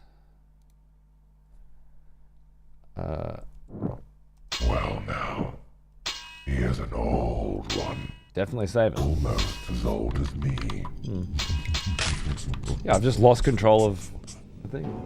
Whoa! Woden, darling! 10 fucking years. Would you look at that shit? Happy anniversary. Thank you. A whole bloody decade. I don't know what to say, darling. Other than, yeah, you know the drill. But I couldn't continue to just Twitch in whichever way I think is best. Without you and some others like you. So thanks, man. I want to keep that old school Twitch vibes going, you know? As do a few others here on this website. My favorite lately, probably Lance McDonald. A lot of good quality fucking game playthroughs, old ones and new ones, and just heaps of good vibes. But I want more of that, you know. Twitch dies or die. Yeah, that's the way it has to be, right? But thanks to cunts like you, I feel like I've survived way fucking longer than I should have had any right to, without conforming to all of the new standards. So thanks. Oh, we're not making AI a verb. Okay, sorry. How'd you learn that? Oh, I just AI'd it, bro.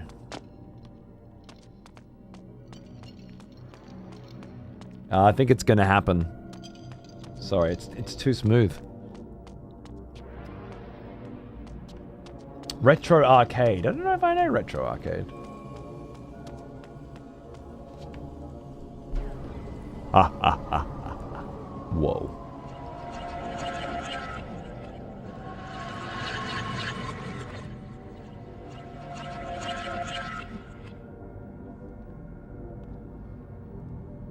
Warping, or is it aging, or there's some really interesting fucking time fuckery going on here, eh?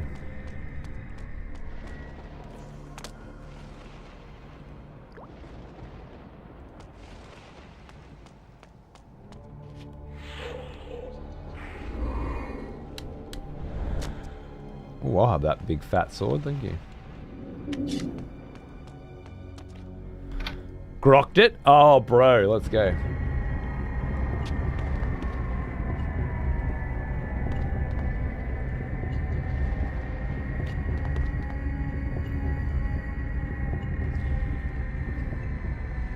I went back to the old EVE Online directory and man, nothing but giveaways and stuff. Twitch has changed. Remember when it was just cruising through wormholes and meeting cool cunts like Eve Scout? And then just hanging out together and you know, learning shit together. It was we didn't know how we didn't know how good we had it.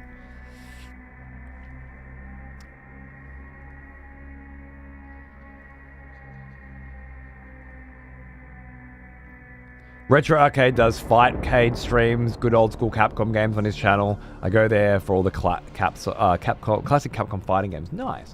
I usually get that from Dude, old Maximilian Dude, but I should probably check out Fightcade. Sounds like my jam.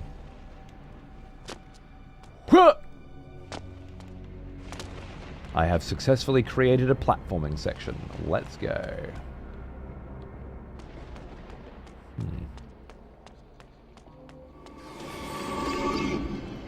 What the fuck?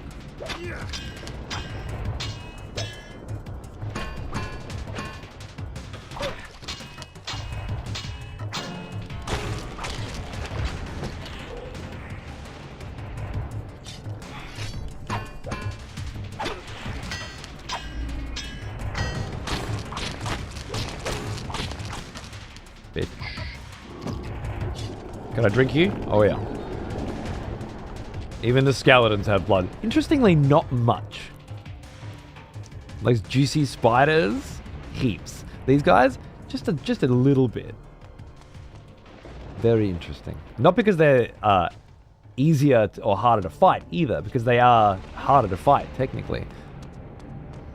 But I presume because they thought about what creatures should give blood, how much of it, and why.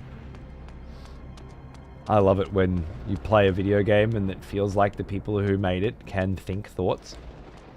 Feels so uncommon these days. Is this moving? Oh yeah. Curious.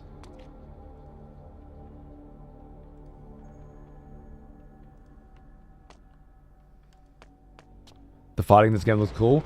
Best in the series so far, I think, for combat. But damn fucking sight short of Devil May Cry, unfortunately. Ah, yes. The smell of proper devotion. Certainly played worse. Welcome back, old friend.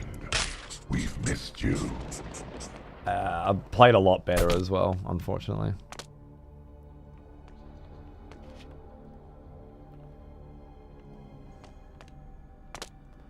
Droopy, you fucking legend. What's going on, bro? Thanks for the mad sub. Uh-oh.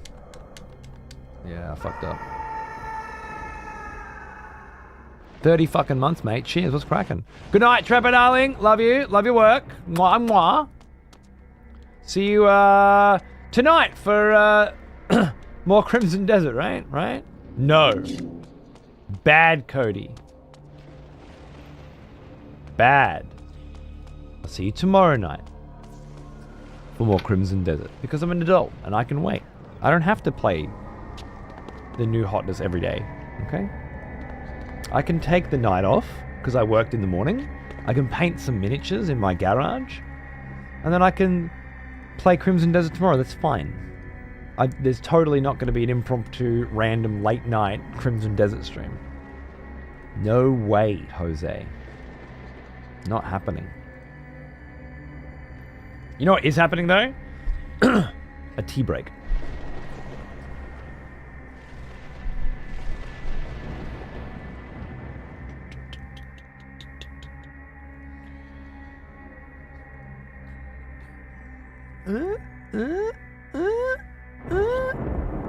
I think I'm overcomplicating this, perhaps. Guess we'll find out. Always save whenever you can. That was Eternal Prison 10%? 25%. What the fuck? We're a quarter of the way through this fucking place? Oh my god. Alright. What tunes have we got cracking today? I mean, I do love a bit of Magic Sword. Yeah. Let's go.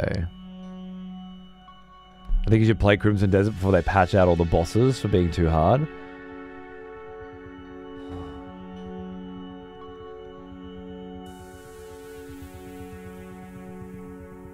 Yeah, probably. What a sadness that's so likely to be true. Hey, listen to some tunes for a minute. I'll grab a cup of tea and my little horse. I've been using my voice far too much lately with no breaks, and it's starting to... The patch is already out. The patch that makes the bosses easier? Or the one that adds storage? I feel like you've gotten confused, sir. That's okay. Happens to the best of us. Maybe you're getting old, like me. I'll be back in a minute. A couple more hours of Blood Omen 2. See if we can finish the Eternal fucking Domicile, eh? I'll be right back. Enjoy the tunes.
Yo, welcome back.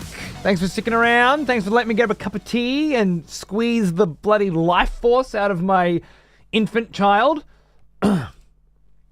Because you gotta take every opportunity to hug these little fuckers, because they smile at you with all of the warmth and appreciation in the world, and then eventually, before you know it, they turn into little fuckers that don't even want to spend any time with you and don't even like want to play video games with you anymore because they're too busy with their friends or whatever. So you just got to take a wake and get it.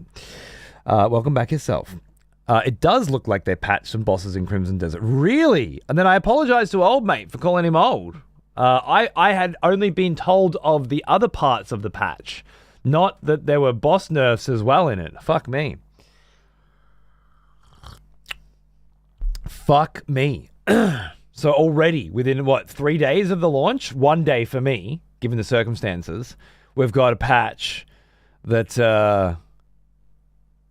that's going to fundamentally change the difficulty of the experience for me, as opposed to the people who reviewed it and got access to it weeks ago and have already played through it.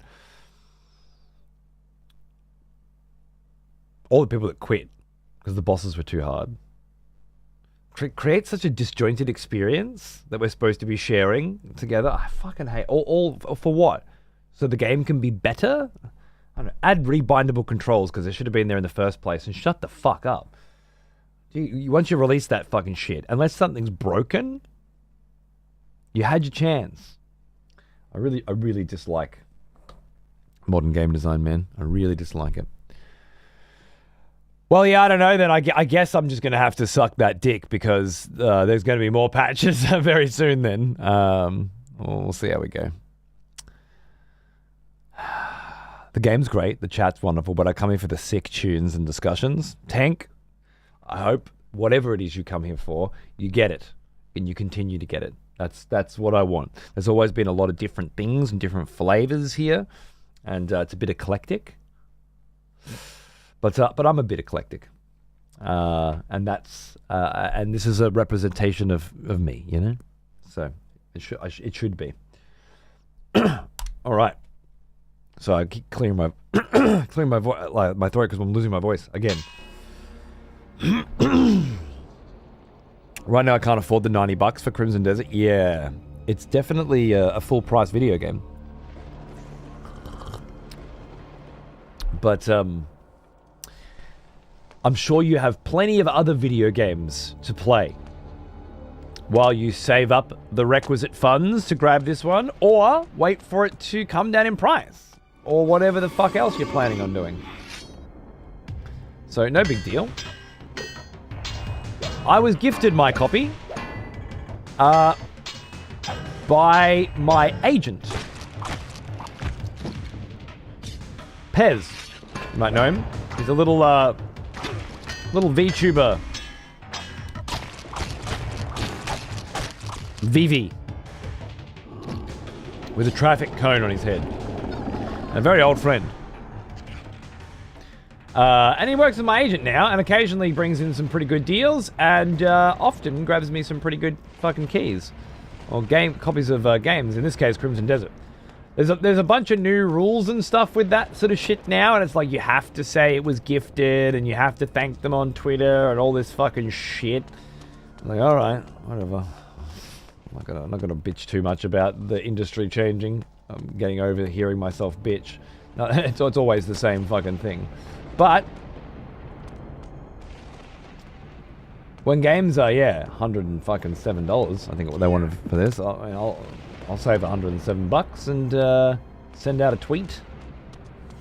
It's the worst that could happen.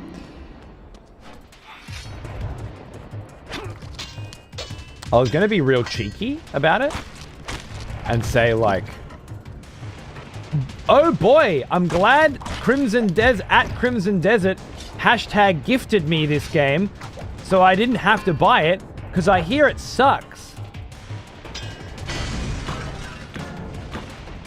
But I figured that's probably not going to go down super well for my agent, who is my friend, who got me the key. And it probably won't lead to me getting more free copies of video games in the future. Hi. Black Myth. Oh, speaking of, speaking of great, great game developers being absolute mad cunts. Thanks, darling. Should I send out a tweet with gifted for this one as well? G'day, Slim. How are you, mate? What's going on?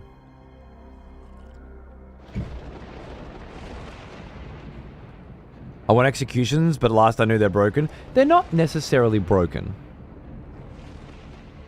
If you want to execute somebody and you've paid good money for the privilege to do so, then we'll put them up and the people here can vote on whether or not they live or die.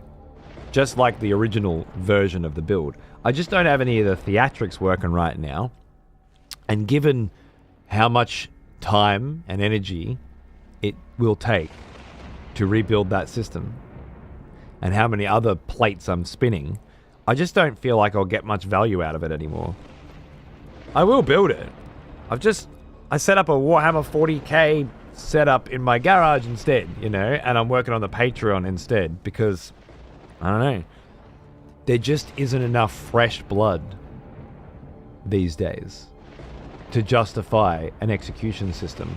When I built it, and for the half decade afterwards, it was fucking beautiful.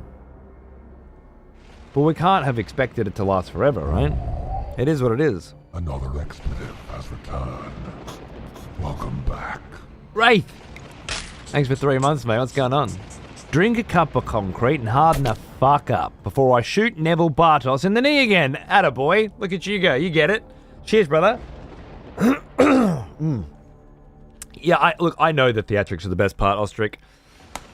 But Foreign redid him in 3D and added me into it and with a cape and stuff. And it was like maybe a bridge too far in terms of the theatrics. And it was like a lot of work and then there were fuck all executions to make use of it, and then I had to the computer was dead, so I had to just restart it, and half of it didn't work again, and look, you pay for it. And the opportunity is there. Maybe I could scale, maybe when I scale it back, I'll just build a chiller version of it or something, you know? Will Wheaton is now older than Patrick Stewart when he started Next Generation. Okay.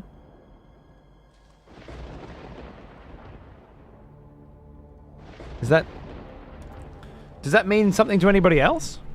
I'm sorry, Dan. I feel like I'm not sharing this moment with you. Maybe because I have children, I've already stared face to face with my own mortality.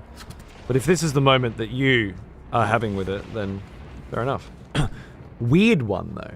Like, really fucking specific. The guy who made Buffy the Vampire Slayer is now older than Patrick Stewart when he was on Star Trek. That's a hell of a fucking niche connection to make, I think.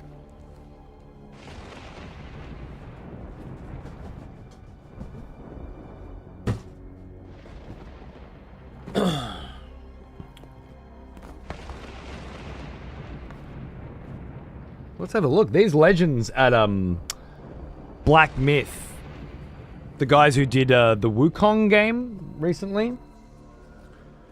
I only played that for one day, and I thought it was very good. Just not good enough to drop what else I was doing, you know? I gave it a preview, I moved on. I'd like to go back to it someday, I guess. I saw Zeus playing a lot of it, and he really enjoyed the combat in it. And much like Lies of P, I just wasn't feeling the combat.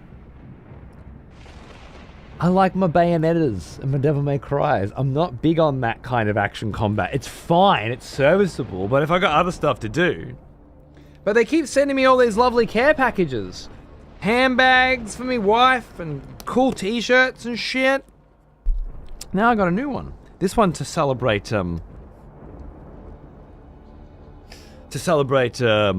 Chinese New Year.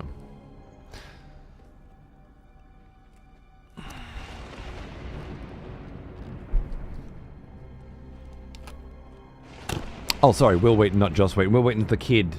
Yeah, that was on... Yeah, right, sorry, my bad. Got me Wheaton's confused.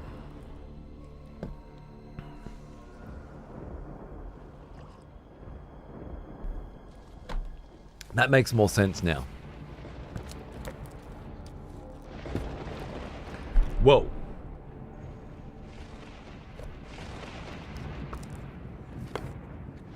It's fucking packed full of shit. Medicine Sage Gourd. Cool.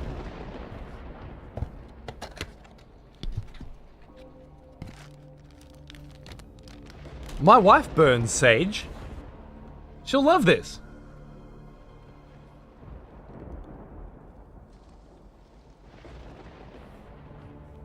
I don't even know what I know what a gourd is. For like drinking out of. This is a medicine sage gourd?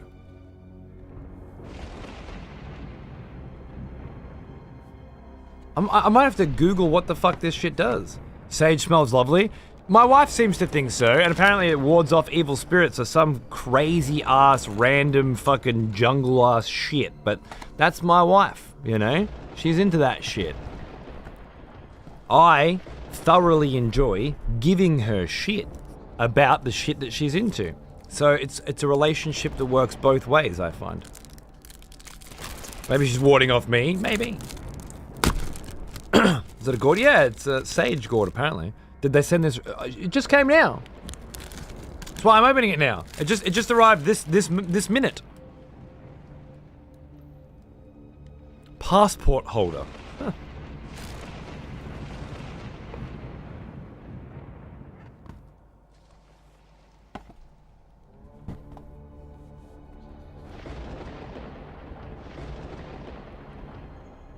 It's quite lovely, isn't it?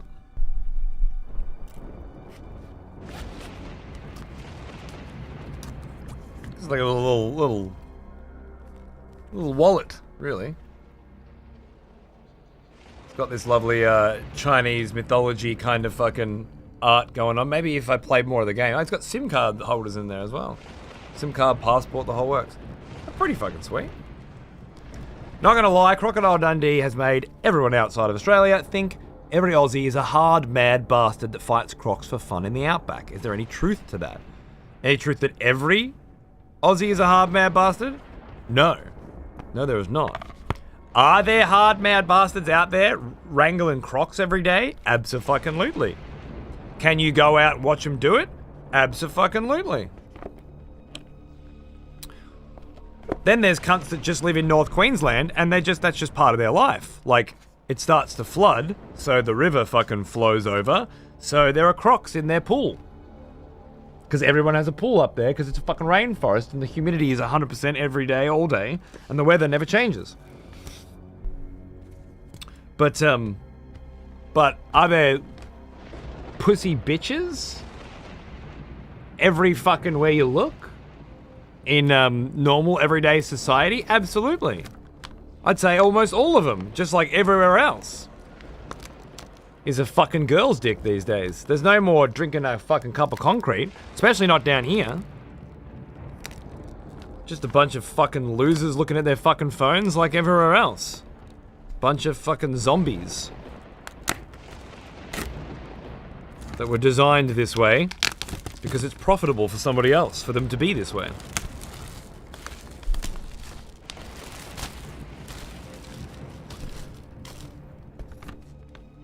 My kid yesterday at McDonald's, of course, because we were doing a long drive and we always stop in for a McDonald's pit stop, was sitting there eating his Maccas, looking at this other table of kids, and one of them was about 4, and he's just swiping TikTok. And of course my kid's like, look at this kid, he's like 4 years old, and he's allowed to have a phone. And mum and dad are just sitting there, smiling away as their kids fucking just swipe. What the fuck are they swiping? They don't know, I don't know, nobody knows. The Destined One in Yaksha's Outrage armor set. Is this a character from the game, maybe? Black Myth Wukong, the destined one. Maybe it's the main character in a particular set. Yeah, and of course I gotta say to my kid, look, I understand why you feel that this is me doing something bad to you, but from my perspective, I'm just preventing your brain from rotting out of your skull, you know? That kid should be sitting there reading a book. Talking with his family. Chatting, you know? Maybe playing on the playground 2 meters from where he's sitting. But he's not talking to his family.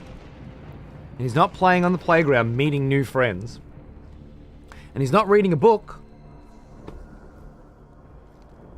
He is consuming content served to him by an algorithm for the purpose of generating somebody revenue. And I gotta explain to my kid why he's not allowed to have a phone, you know? Didn't have a phone till I was 24. It was forced on me? Yeah. So I went to Europe without a phone. One of my viewers in Europe, years in, brought me a phone. One of you guys. I shit you not. Jules 2K. Okay, so that's a stand that I'm definitely just going to use for some Warhammer shit.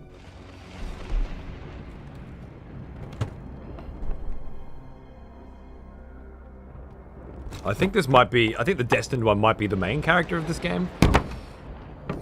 I can't remember. Sounds about right. I do remember the visual style of the story elements in this game, and the story themselves, the morals and reading them, was all fantastic. It was the thing that kept me going for sure. I just couldn't quite vibe on the combat or the exploration. Bro. He's got no fucking head!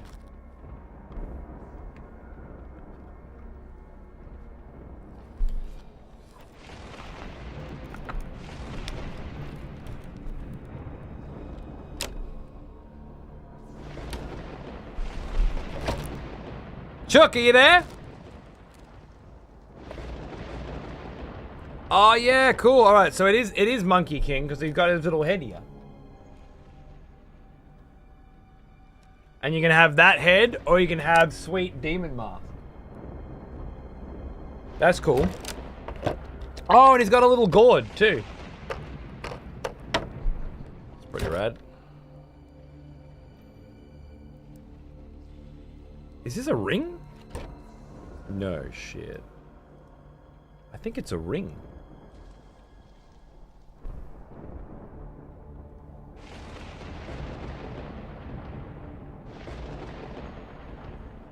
Maybe it's not, but I think it is. It's pretty sick.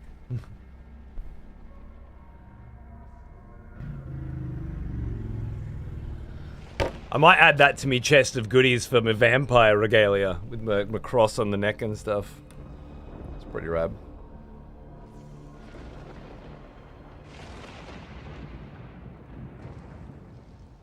Oh, the badass fucking stance as well. The looking down. Yeah. Put someone's eye out. Yeah, I could put a baby's eye out with it. I'll have to be careful.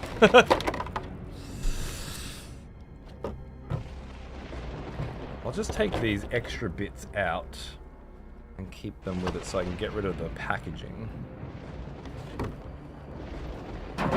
For now.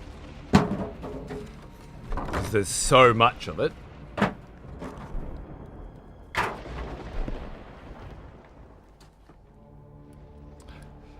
Any Wukong Noahs in chat? Yeah. I guess this would be like, yeah, it goes in his fucking hand here or something. Sounds about right. Maybe this breaks off. Maybe I could fit it in this one. Feels like it's supposed to go in here.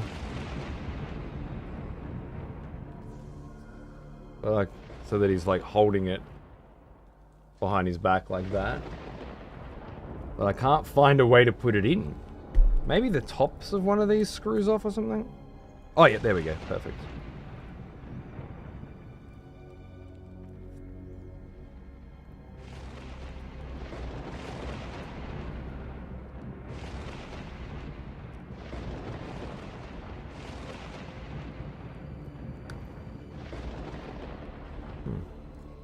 Still doesn't feel like it wants to go in. Well, I think I'll figure out that one a little later. So we can get some Blood Omen in today as well. This is rather impromptu, but very cool.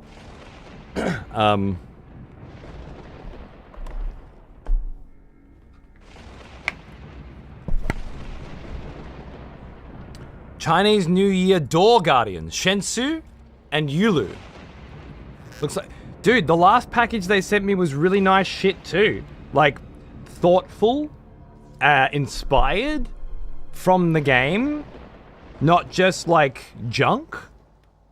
The handbag that my wife uses, like, it's like a nice big one. The t-shirts we both use all the time. Like, it was just really good quality shit too. If it was a crappy t-shirt, it would have went in my cupboard and never got seen again. But it's a nice, thick, well put together shirt with some fucking awesome Chinese mythology art on it, you know?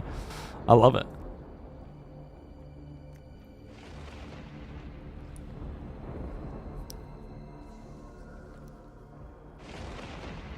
Thanks for sharing, my pleasure.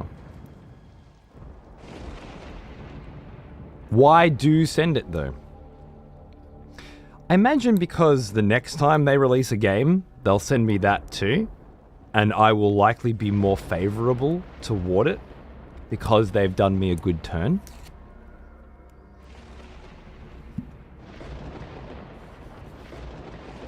Without perhaps even being aware of it.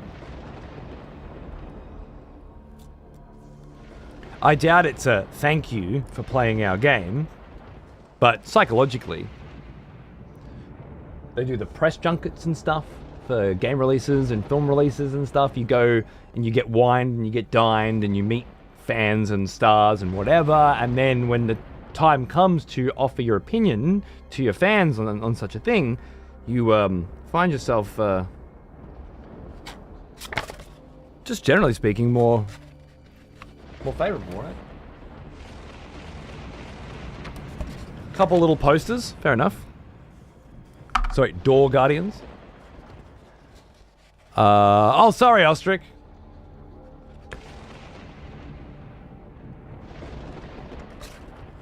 I did miss it. Repost it. I can't scroll up without alt-tabbing the game. And in the future, just repost things that I miss.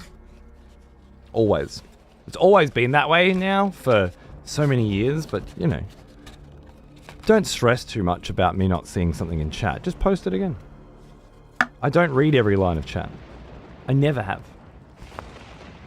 But I'd like to think I read more than most.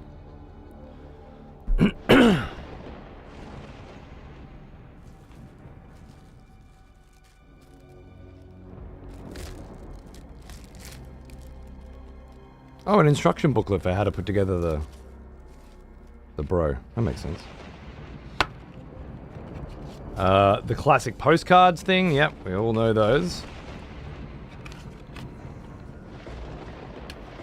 Got some really cool ones from Excalibur, the film Excalibur recently. I really like.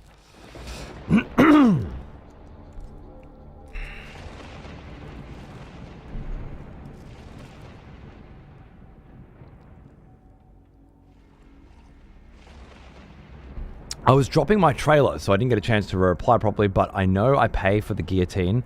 I don't just give you the $30 or whatever the cost of the tier 3 for the fucking theatrics. I pay because I want to support your shit, and because I want the guillotine emote. Look, I know. I don't want it to be that way because the system was conceived to give you access to a way to control the narrative on the show, to interact with it in a meaningful way, to change the direction of things, because that's what I thought Twitch was all about. And for a long time it was, but I don't know if it's as relevant anymore for me and my audience as it was back then. And nothing lasts forever.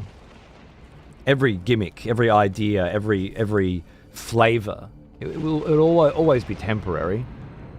It's not to say that it's done, or that there won't be another iteration of it, just that the way in which we were doing it before doesn't work so much anymore, and when it doesn't work so much anymore, it changes the function of the show.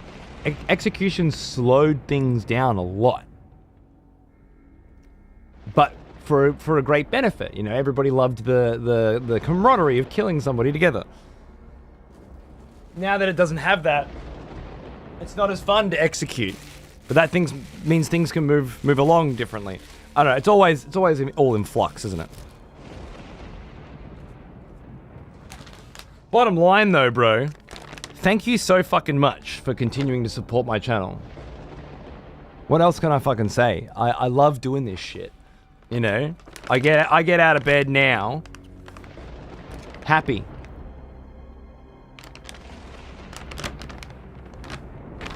Because I'm looking forward to what I'm doing today. Even a nice bag, man. They really don't skimp these fucking Chinese cunts.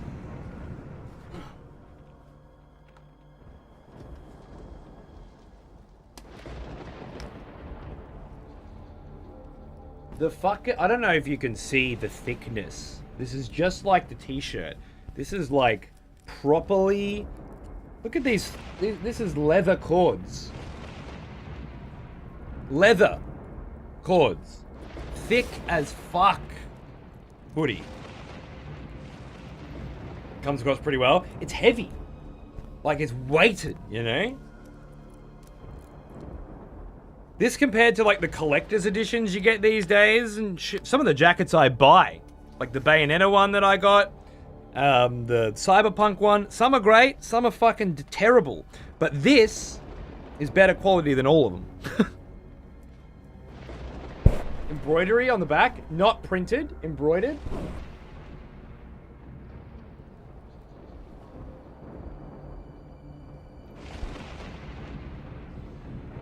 Fucking cool as.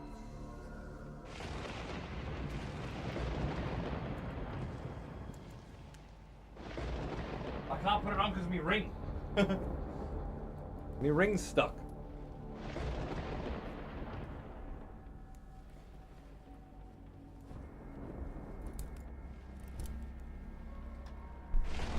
Oh. Just coming into winter over here too. Or about to be. Pretty fucking baggy, but that goes alright for me. The smell of proper devotion. Welcome back, comfy as old fuck. Friend. Inside is like you. almost like sportswear. You know that feeling of like I can sweat in this? But the outside, a very different, thick nature. Layered. Layered as fuck, bro. Wait, is my wife out there? Look what I got for you. Remember last time they gave you little gifts? Medicine and sage oil. I know, right? Have a look into how that fucking works.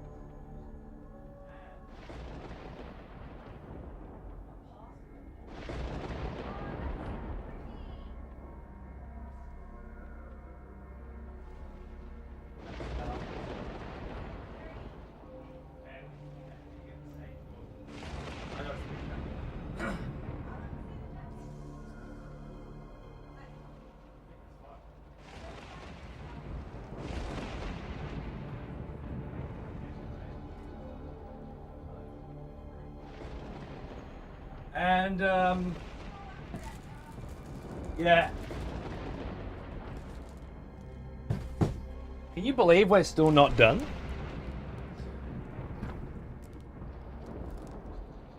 Raptor, how are you, mate? The longest, clearest look into the other room we've ever got? You can just not see the baby and my wife eating. There's still 2 more things, by the way. So there's posters.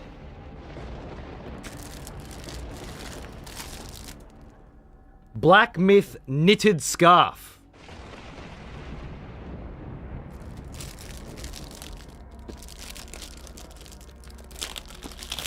1 month for each year I've been alive. 41, you old cunt. I finished my last round of chemo this week after 6 long months. PSA, don't be afraid to have a good long look at your poop. That hits pretty hard, bro.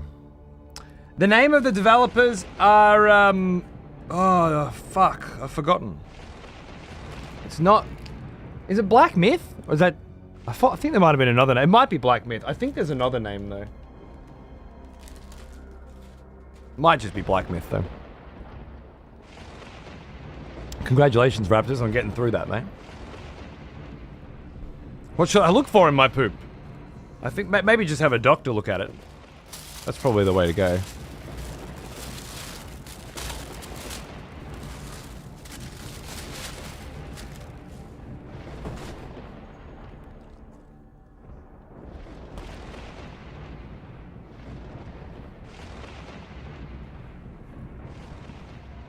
Again, proper thick, proper length, proper scarf.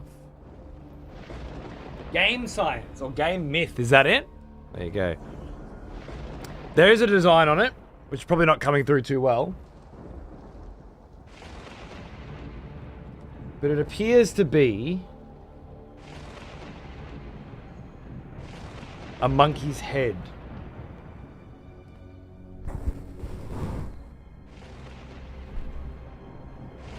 Demon monkey's head, I think. There. I think it's different heads.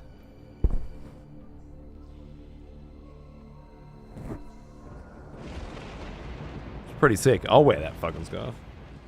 And I'll look fucking good wearing it. I'm just saying. It's hot.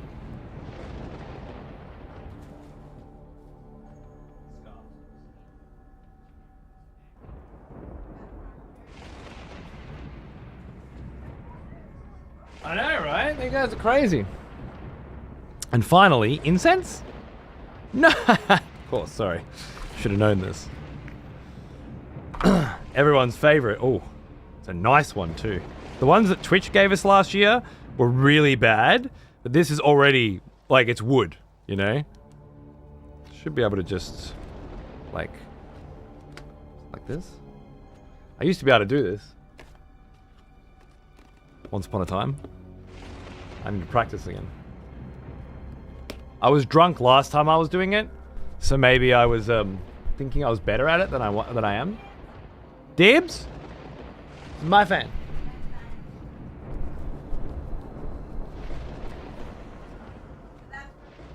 Right?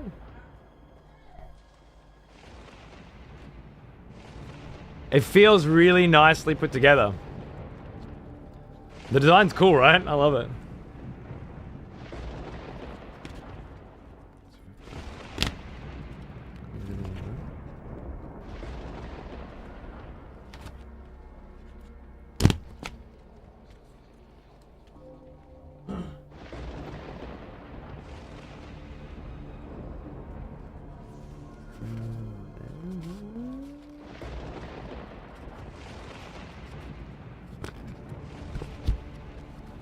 Which way do you bend?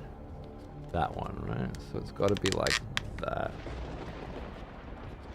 I'm not gonna break it. I'm not gonna break it. I'm being gentle.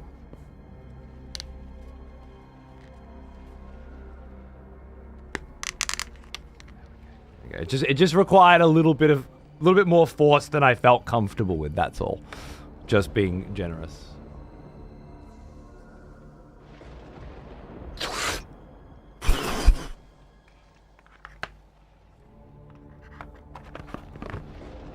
Quite lovely.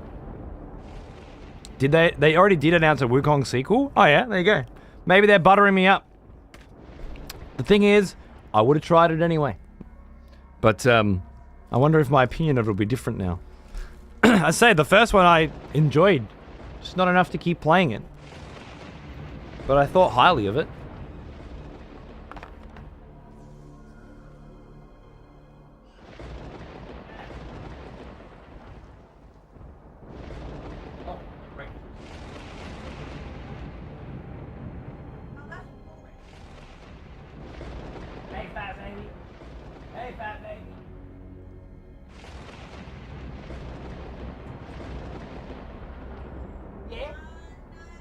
not allowed in.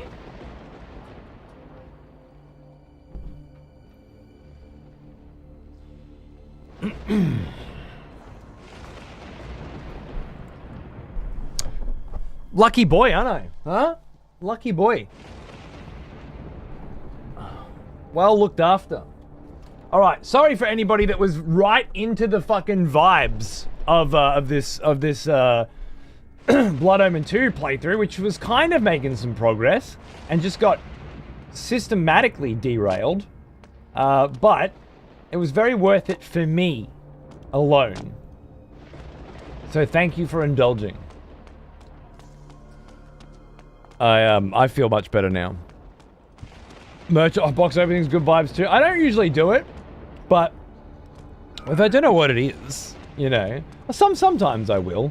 Some like Elden Ring ones and stuff, but yeah, completely derailed. I apologize. I'm thinking of you when I'm being. Now I can jump at an elevated height. I don't believe I could do that before, but all right. Just making shit up as it goes, is it? Nice shot.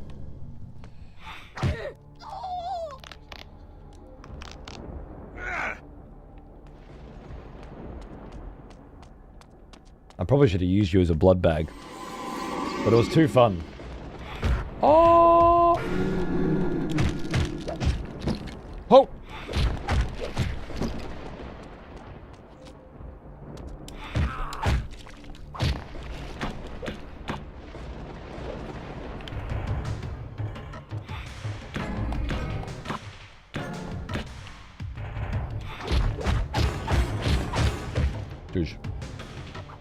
Into the abyss with you. Kickbox was good. I only really went through it because I knew they always set in some really cool shit, you know? These guys do it properly. So it's worth going through. There was a lot of effort and detail in the game as well. I have a lot of respect for what they're doing.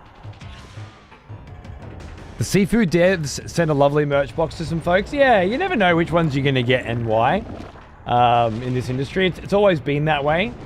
Some of your mates get something. What did Peeve get recently that I really liked? Maybe it was the Resi 9 stuff? You don't know who's going to pick you up and why, you know? But it's always nice to be considered. Can I eat you? Sorry, I'm very hungry.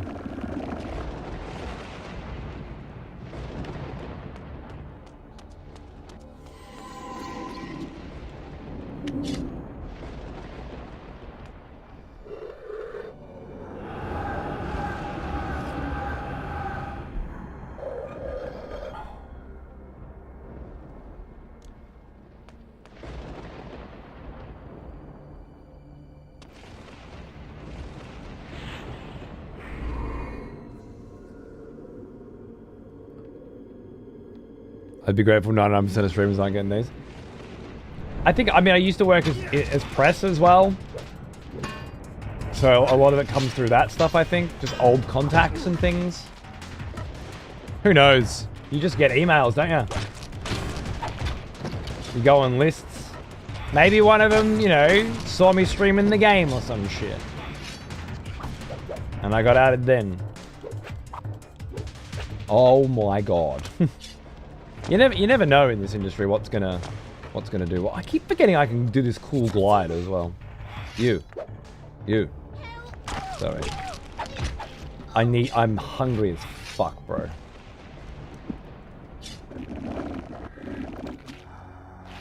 Never been as jealous of a merch book as a Sifu one? Yeah. I think I remember that one being pretty fucking cool.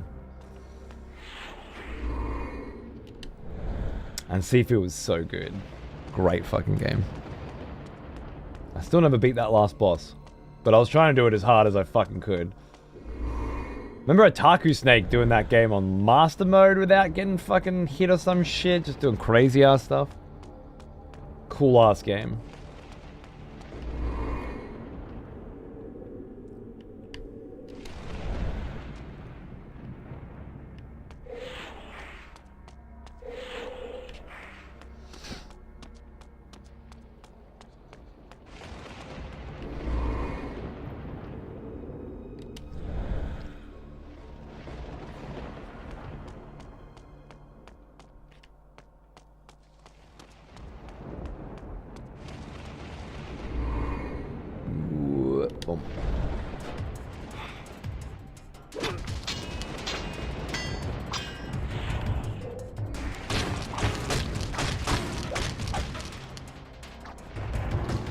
Get fucked.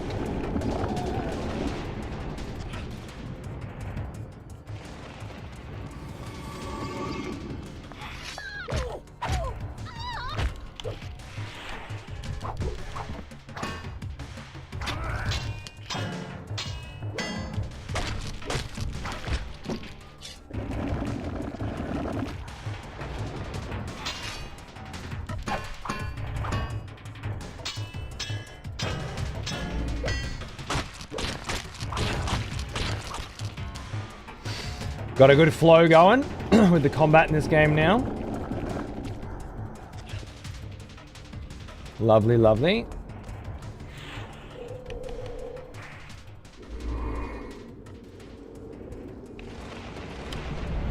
Boo.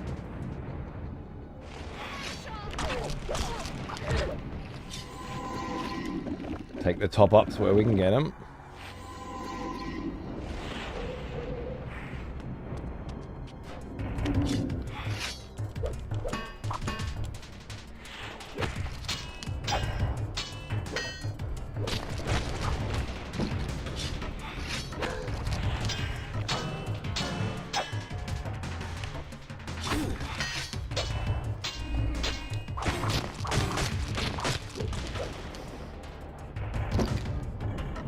Sick.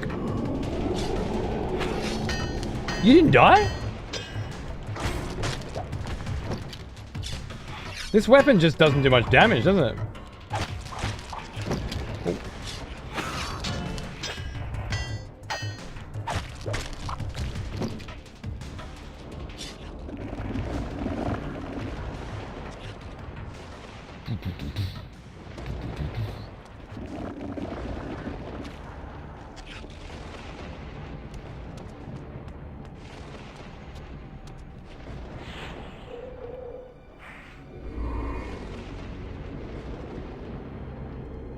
Oh. Oh.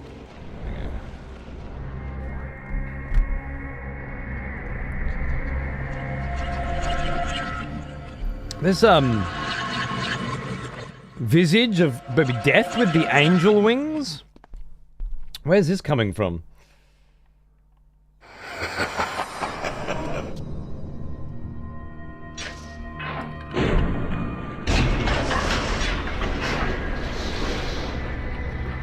Hello, darlings. Oh.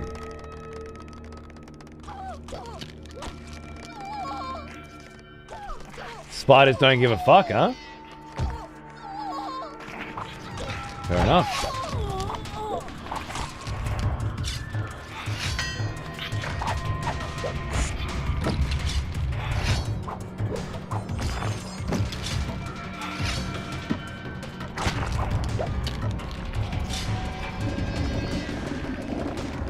Thought we were here to fuck spiders. We are, mate. Look, I'm fucking them. That dual blade weapon sucks dick, dude. It doesn't last. What did I kill? 3 enemies with it? Weak as piss.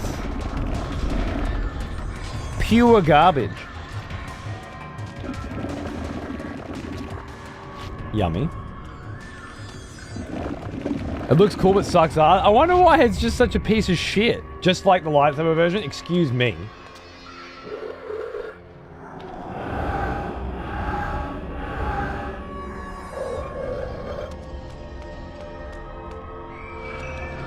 Darth Maul fucked up Qui-Gon Jinn and Obi-Wan Kenobi simultaneously with that shit, alright?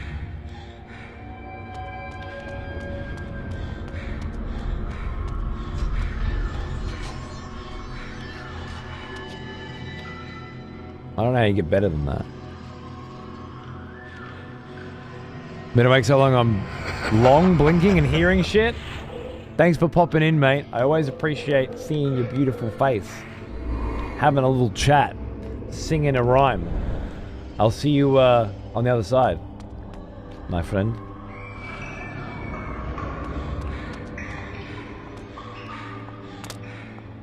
And then it got cut in half, and so did he. Not before he killed Qui-Gon Jinn. While fighting off Ewan McGregor. You know what I'm saying?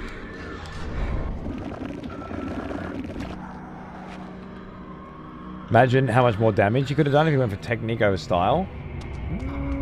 I'm pretty sure his technique was style. I guess you've got to be good at Devil May Cry to understand. But that's okay. Can't all be good at everything. Some people just have to have bad opinions. It's just part of... It's part of living on this planet with different people. And you know what? It's probably a good thing. That diversity.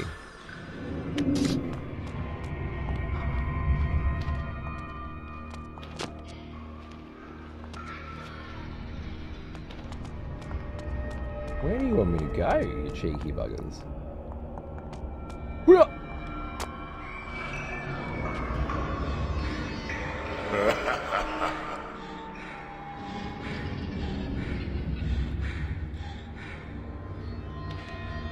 Because they get cut in half all the time? I mean... You don't have to block that way, do you? Feels like there's another way.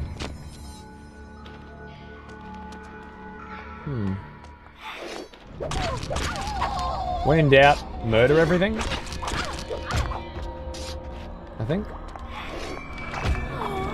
Oh, maybe I can mind control or something. Probably.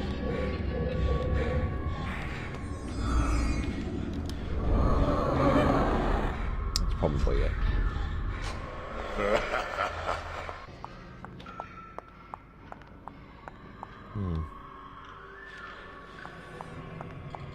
Not that one.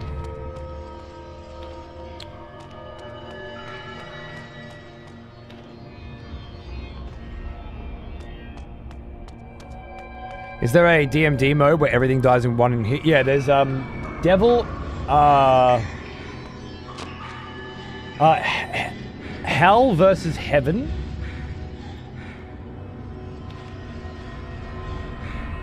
Everything dies in one hit, and so do you. And Hell versus Hell, you die in one hit, but everything else doesn't. Correct me if I'm wrong.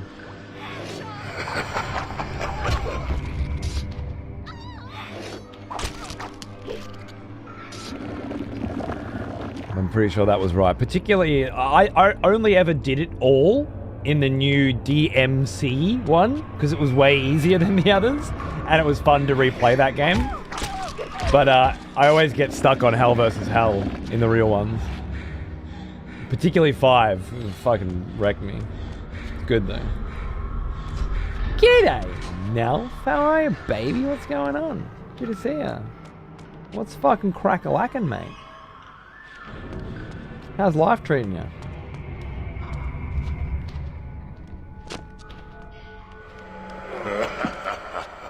Picked up some Crimson Desert, Fang in the Fight. Nice, dude. Nice. I had a fucking ball with it last night. We've spent most of today talking about it, and I can't fucking wait to get stuck back into it tomorrow. Human, Devil Hunter, Son of Sada, Dante Must Die, Heaven or Hell, Hell or Hell. Yeah, that makes sense. That's what I was looking for.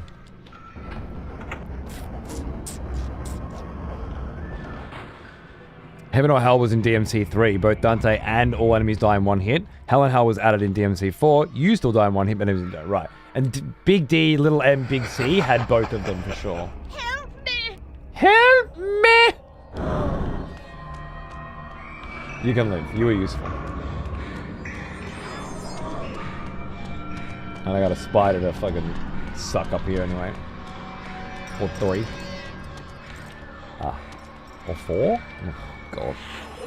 At least they gave me a save point. Can we talk about Pragmata for a sec?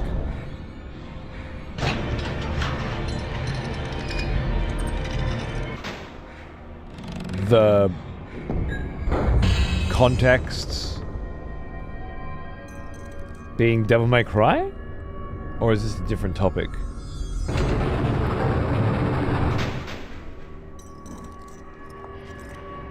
Which Devil May Cry difficulty is that?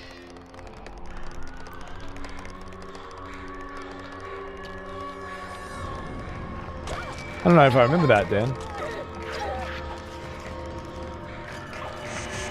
Yeah, Slay the Spire 2 has been good fun when I'm taking a shit. I'm supposed to be playing that with the boys again this week. But that's not happening anymore. I'll have to let them know, actually. Yeah. I didn't think about that.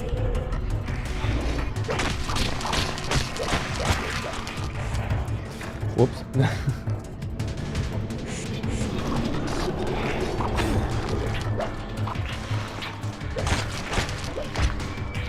But Slay the Spire's not going anywhere. Apparently it got review bombed by Chinese cunts for changing something. Like nerfing some infinity builds or something. In its early access. There was a debate going on about whether or not you should review bomb a game for making changes in its early access to let them know that those changes aren't welcomed, or you should report the feedback using the report feedback system implemented specifically for early access. I thought that was an interesting one. Some rather polarizing takes. There are a lot of changes with the new patch. Oh yeah.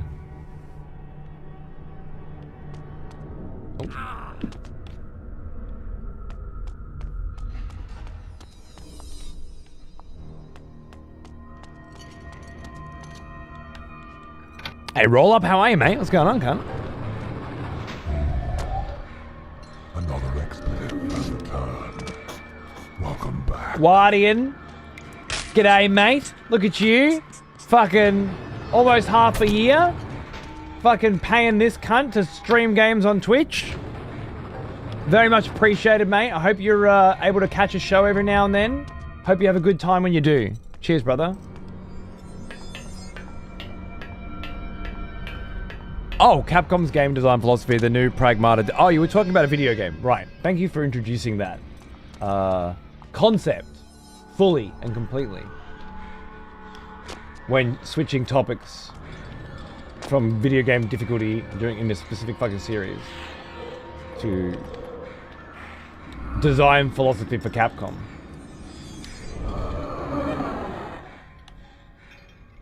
Fucking nerds, I swear. Surprisingly charming and addicting. I hope they don't fuck it up with backseating, hang-holding. Okay, are we talking about the fucking... Somebody help me, please! You mentioned Capcom's. I'm thinking maybe the one where, like, you're a dude and there's this little chick with you as well, and that's the thing or something?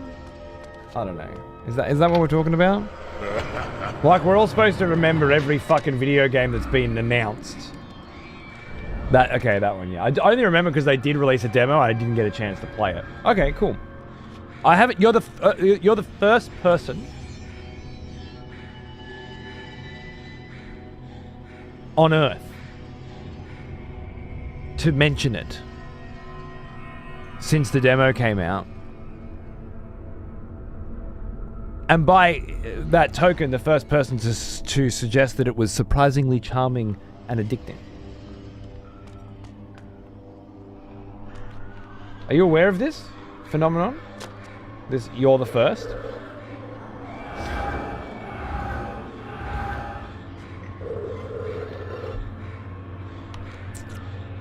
I think just watching the Game Awards or something, everyone was just like, you know.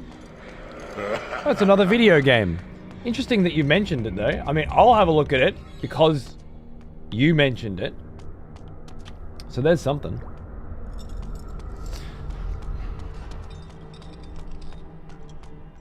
Comes out next month, does it? Oh shit.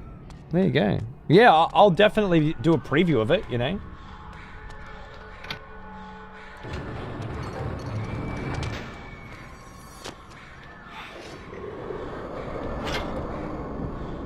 Yeah, no. Why bother keeping up now, right? I think it's more fun to just be like, what comes out today? Ooh, it's kind of like opening a present every day, you know? Rather than all this like anticipation and build up and hype. Oh, I wish I'd enchanted that. Be more like, you know, what's today? Oh, that's cool. Like an advent calendar of new release. Exactly. Way more fun.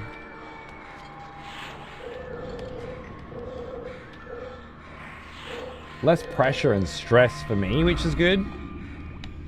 Because I just can't keep up with the way that the industry wants me to. The way that I like playing video games, you know? I just can't do it that way anymore. Help me! Help me! Help me! Me! Help Me! Sorry. I actually do need to kill you. I'm sorry. I need your blood.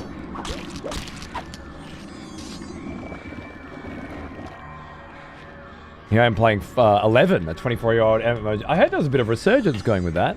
I met a cunt playing that as a kid, and then I hung out with him in England when I eventually went there a decade later, and we played pool all night in a pub, upstairs in a pub that was just us, and I had a bloody ball. It's great. This is one of those online friendships that just lasted, you know? He was around when I first started streaming too. Actually, that trip to the UK where we hung out was where I bought my first Blue Snowball mic, and I started streaming with it when I got back from that trip. I finally, you know, I'm going to take the plunge sort of thing. That was then. Shit you not.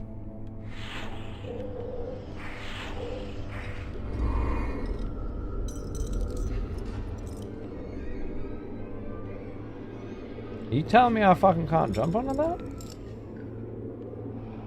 Because now you're just making shit up. Right?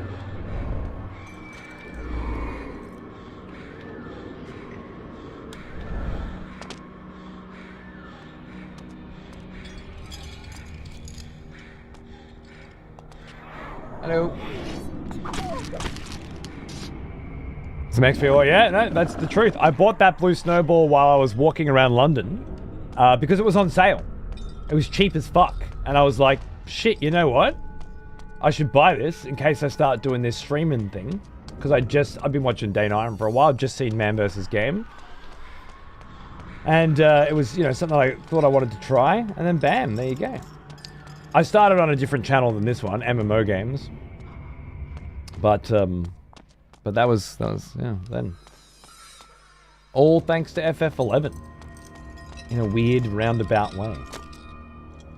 Maybe if I didn't go there, because I didn't play FF11, then I wouldn't have found that sale. Wouldn't have bought that mic, and wouldn't have pulled that trigger. It's a pretty wild trigger to pull. My wife went to the Philippines for a trip soon after that, and when she got back, I was a streamer.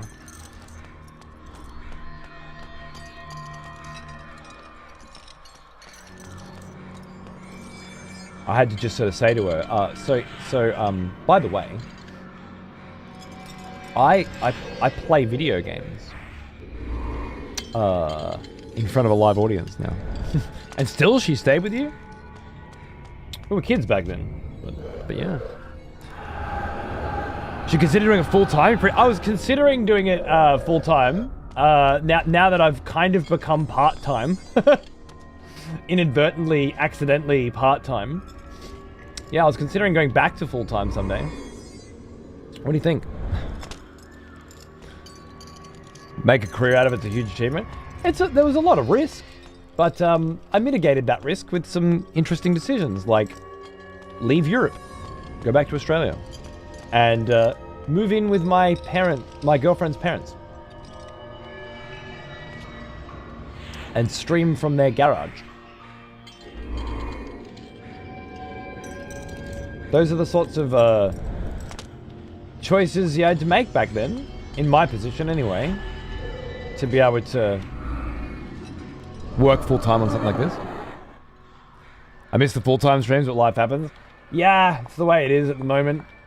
with the baby and such. But I mean, someday that kid won't need me anymore either, and I'll be back in here doing 2 shows a day, maybe Help me, a please. morning and an evening. Who knows? Who knows? Get double the retro gaming in and the normal gaming. I was 0, yeah. And after. On the second channel I made, or third channel I made, Casual. Whoa! Oh my god, there's multiple of these! That was wild. Oh! This guy ain't fucking around, man. Oh shit. I didn't know there was more than one. Oh god. Oh, you're a fucker.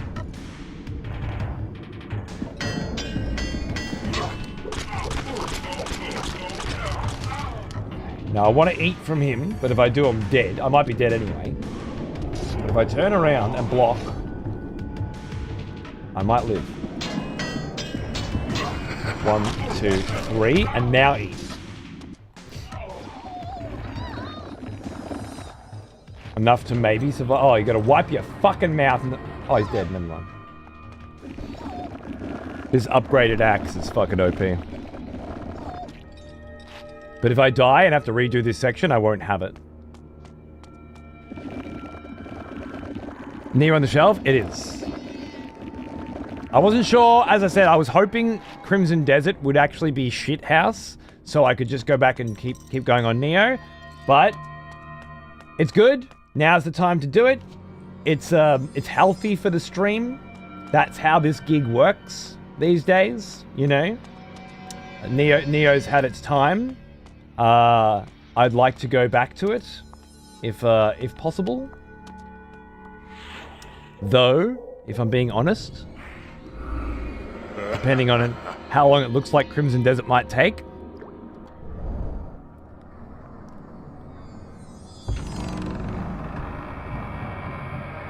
I just don't think there'll be a lot of interest in Neo when I finish up Crimson Desert. Maybe, yeah, we'll see. Between you and me, but don't tell anyone, Nalf. What I'm actually thinking is, after Crimson Desert, starting up a series playthrough of StarCraft.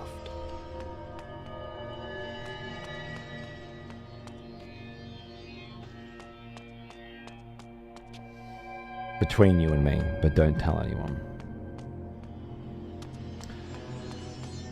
It's kind of what I'm craving right now.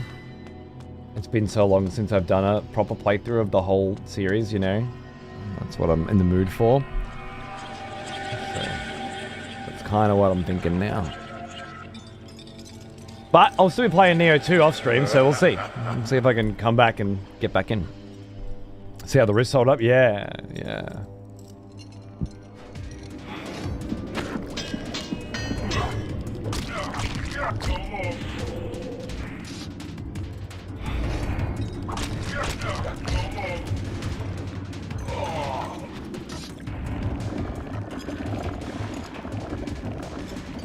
Suck you dry, baby. Beautiful. RTS action? I want that juicy StarCraft story and vibe, and I want to do all those levels again on hard and figure out how to pull it all off. And then, what kind of motivated this was, this idea was, I've ordered the StarCraft tabletop wargame, which went up for pre-order last week. So sometime during that playthrough, that should arrive. And yeah, I can finish up a day of StarCraft and then go paint some StarCraft models. And maybe on the weekend, play some StarCraft on the table. I've spent, you know, like 12 years or something playing StarCraft. It's a big part of my life before I started streaming. I'd really like to lead into it a little bit.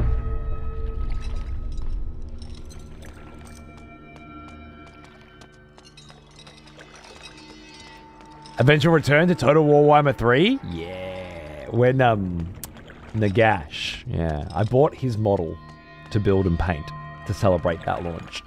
So I'm preparing for that as well. But yeah. That'll be fun. And we will be playing the shit out of the dark times. When that eventually releases. Raise the standards a bar for RTS all the way back up with it fresh in your mind. Yeah, I think that'd be fun.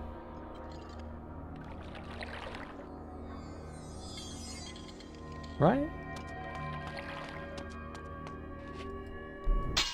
Just whenever you think to remember saving, save. Halfway through this place, my goodness. Nagash, yeah. Supreme Lord of the Undead.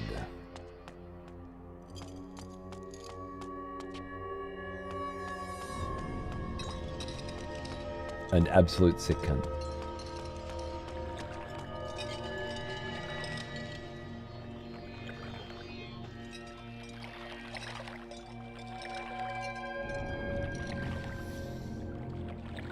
So I telekinesis to get this bridge open, then I hit that switch to move that slightly. Oh, I see.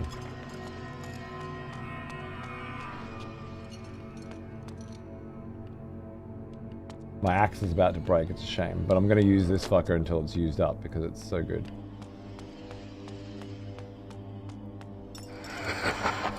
Oh, yeah, exactly.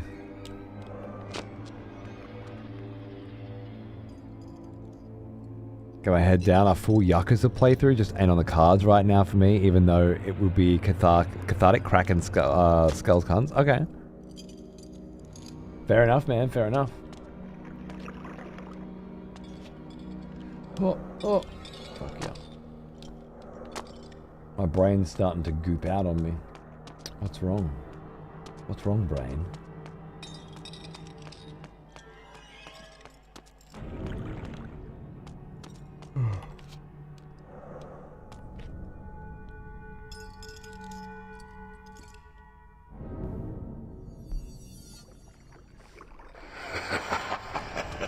Yakuza 0, I streamed that. It's the only Yakuza game I've ever played, and only game I've ever streamed because of how long it was. But fuck, I remember it fondly, and I loved it. And I didn't do fuck all of what you could have done in it. Almost as old as me.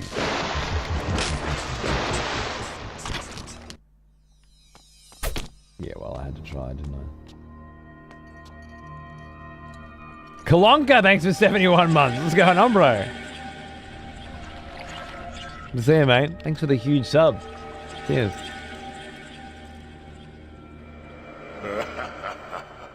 Thank you, little cat dog. Yeah, we'll be back on Saturday. If Nami's feeling better. Nami got sick. He didn't come down to Melbourne for the Magic the Gathering show. I didn't know until I got there that he wasn't coming. But I imagine he'll be right as rain for next Tabletop Chefs on Saturday. I'm keen for it.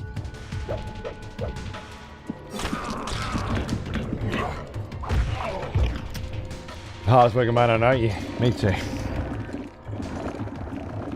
He certainly is. Give me your scythe, you cunt. No? What am I missing? What am I forgetting? Felt like you jumped up there and up there and up there, but that doesn't look like it's happening. I pulled that up so that I can go from there to there or something, right? Maybe you can hit it more than once? I doubt it, but I'll try.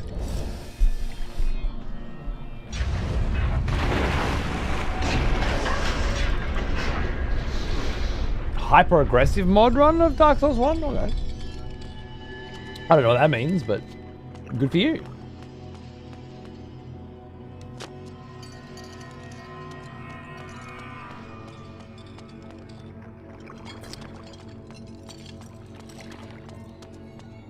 What?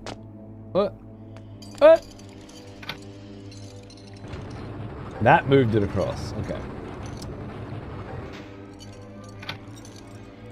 But it can be switched.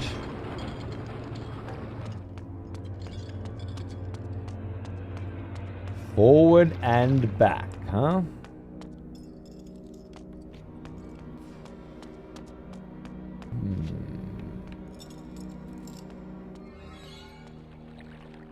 Up there.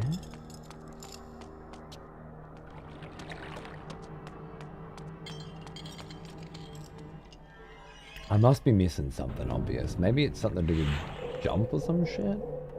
Another one of those. You can actually jump here even though you shouldn't be able to situations. I doubt it, but I'll try. There's that angel fucking looking motif again. It's pretty cool. Oh. Yeah, fuck you. Sorry, I'm yawning. I can't help it. My brain's shutting down in real time.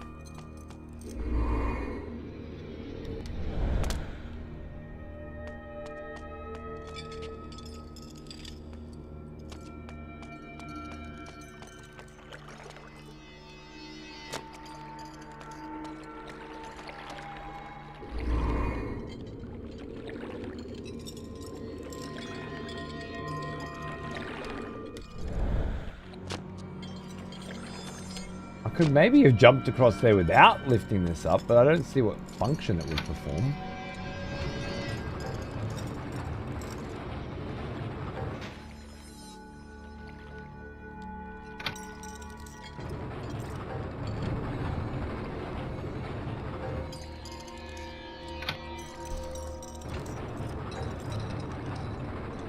Spice up the gameplay from doing so many runs? Oh yeah, fair enough, fair enough. Makes sense if you've played it that much. Where can I find the Magic at the Gathering show you did? My friend got me into it with Clavellino. Oh, dude, I've got a Clavellino vamp deck right here. I just played it. Ended up loving black-white from then on. Nice, nice. It will be on the YouTube channel, The Midnight Mana. Which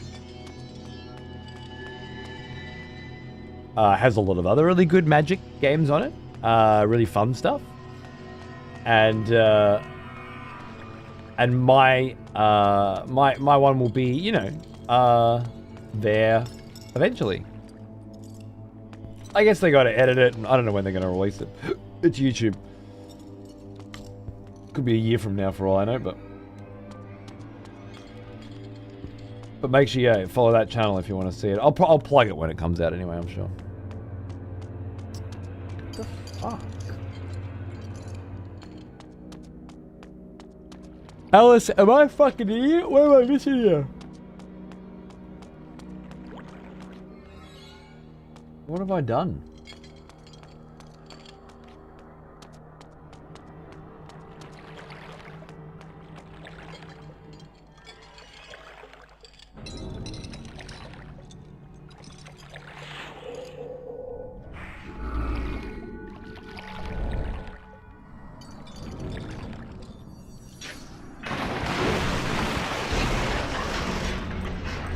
Never mind. I think.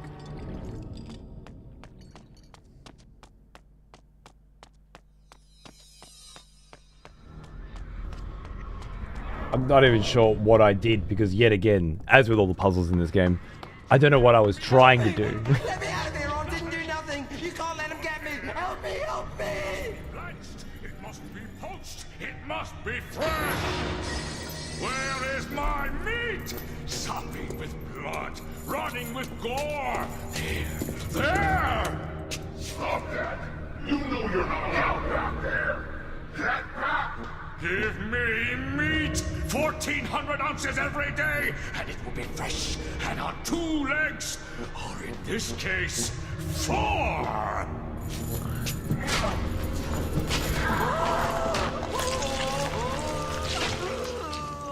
No, I've had my allotment. 1,400 ounces or 20 stone. You may go. Hello, sir.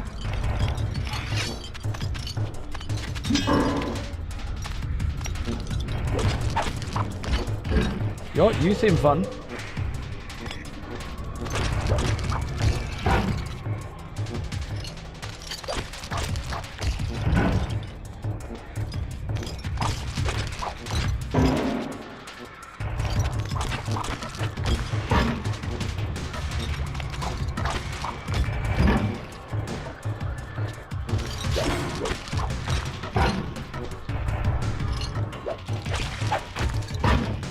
Yeah, he's fucking cool, Zoe. The fight seems weird. I don't even know if I'm hurting him. I'm not getting feedback.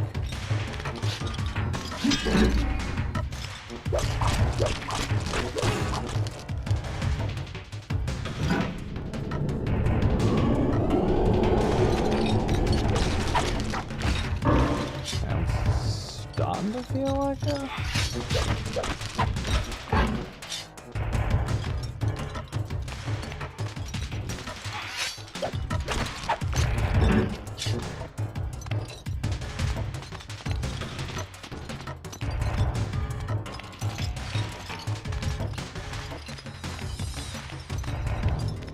It's like a Soul Reaver 1 reference. I gotta drag the boss with me to another place before I can kill him.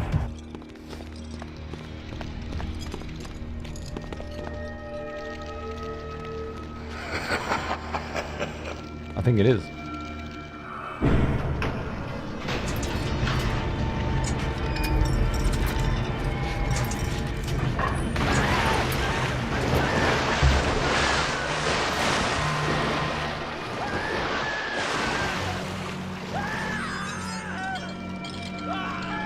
Fair enough, Waldo.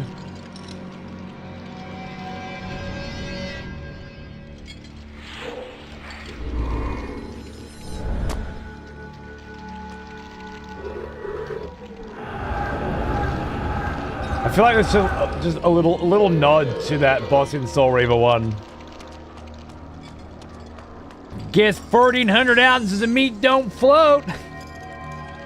Bazinga. Well done, Big Iron Enjoyer. Okay.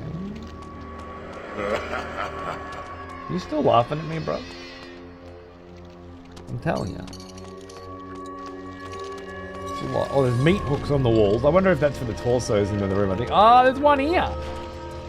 Can I eat you? Doesn't look like it. Very cool, though.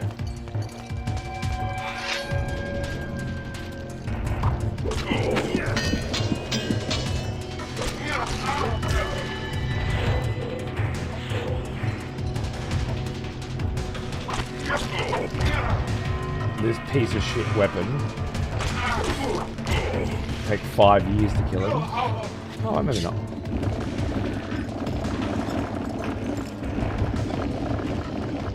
That dude was cool, though. I feel like his enjoyment was a bit short-lived.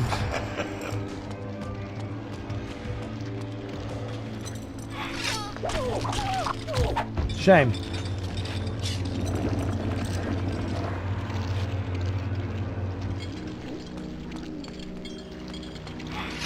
Whoa! Cancel that. Pick up Yak. Upgrade Yak. Attaboy. Almost fucked up. Morning!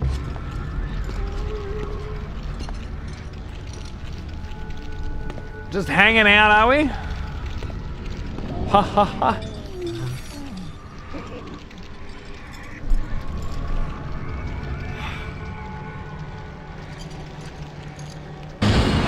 Oh!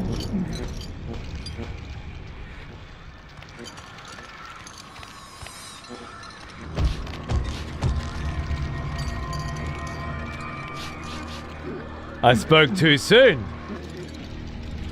He's fucking back, bro.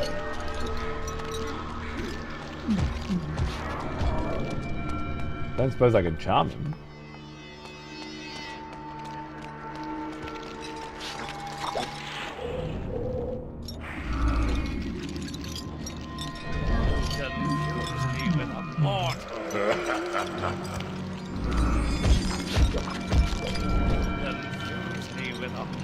You confuse me with a mortal.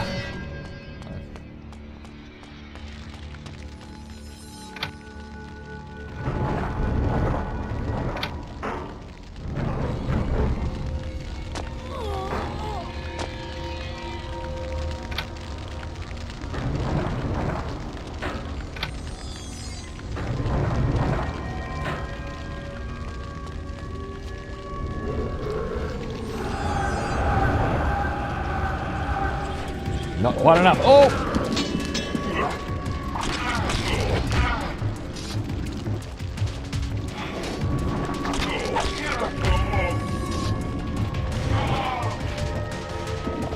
Upgraded axe box.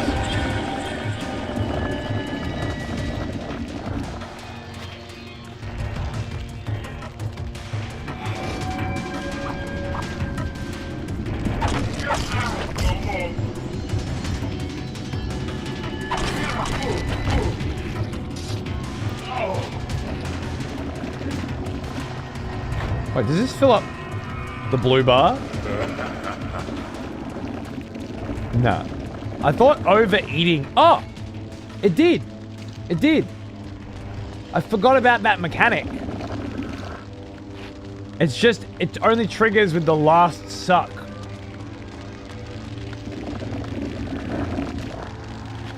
Not that I necessarily needed to use that mechanic, but I could have. And I like that.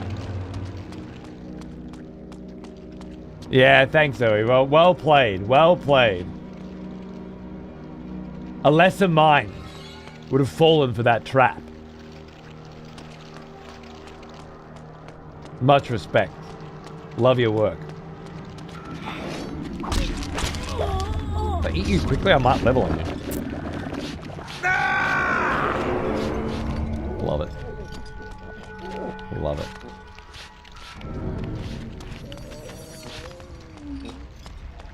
Was he down there? Yeah, he's just down there fucking murdering and slaughtering the whole world. I love it. He's running amok.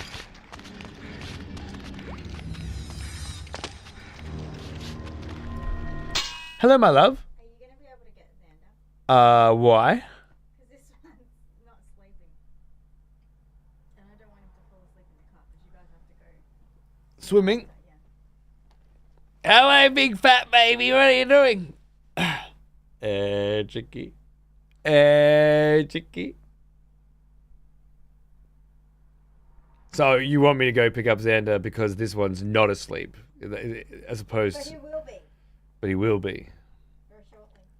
Very shortly. I'm smelling suspect bullshit coming from you. That's what I'm smelling. That's what I'm smelling. All right. I can keep him up until I have to go into the car. But as soon as I put him into the car, he's going to fall asleep. And then if I take him out, because you guys need to go swimming, well... Look at this big fat baby. Yeah, it's all right. I'll wrap up in 10 then. Mwah, mwah. Just got to bail a couple minutes early today because I got to go pick up the child. So, see if we can make it to the next checkpoint. I would have liked to finish this joint off today. It's fun, but something to look forward to on Friday morning. Good problems to have, yeah. I was, at the start of the year, I was like, he needs to take the bus to school this year, which picks up from across the fucking road. Like, it's no big deal, you know? And she was like, no, I don't want him to take the bus. Oh, and I'm like, but once the baby comes, it's gonna get hard, you know? Like, I'll do it, don't worry, I'll do it. I should have fucking known. I should have fucking known. And there's the save point. All right, let's leave it there then. Exactly. 70% of our way through. Not too shabby then. Not too shabby. Given that we mostly fucked around today, a lot of waffling, a lot of chatting, a lot of opening boxes. we still managed to make some progress. And again, the beautiful part about doing this on Mondays and Fridays is that I don't have to rush. I don't have to feel pressured to finish it within some time frame, you know? Can just play it, and then I don't have to worry about it until Friday. And on Friday morning, I'll be like, oh, fuck yeah. We're doing Legacy of Kain again. Let's go. Thanks for the stream. My pleasure. Thanks for watching it. I hope you enjoyed yourself. Hope you had a good time.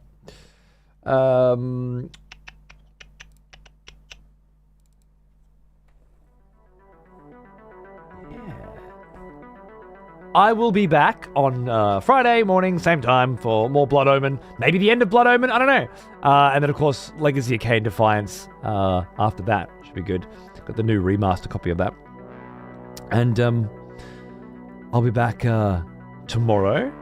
Definitely not tonight. Maybe tonight. Probably not tonight. Definitely not tonight, though. Tomorrow and every day thereafter for more Crimson Desert. Throw down on that game and fucking get into it.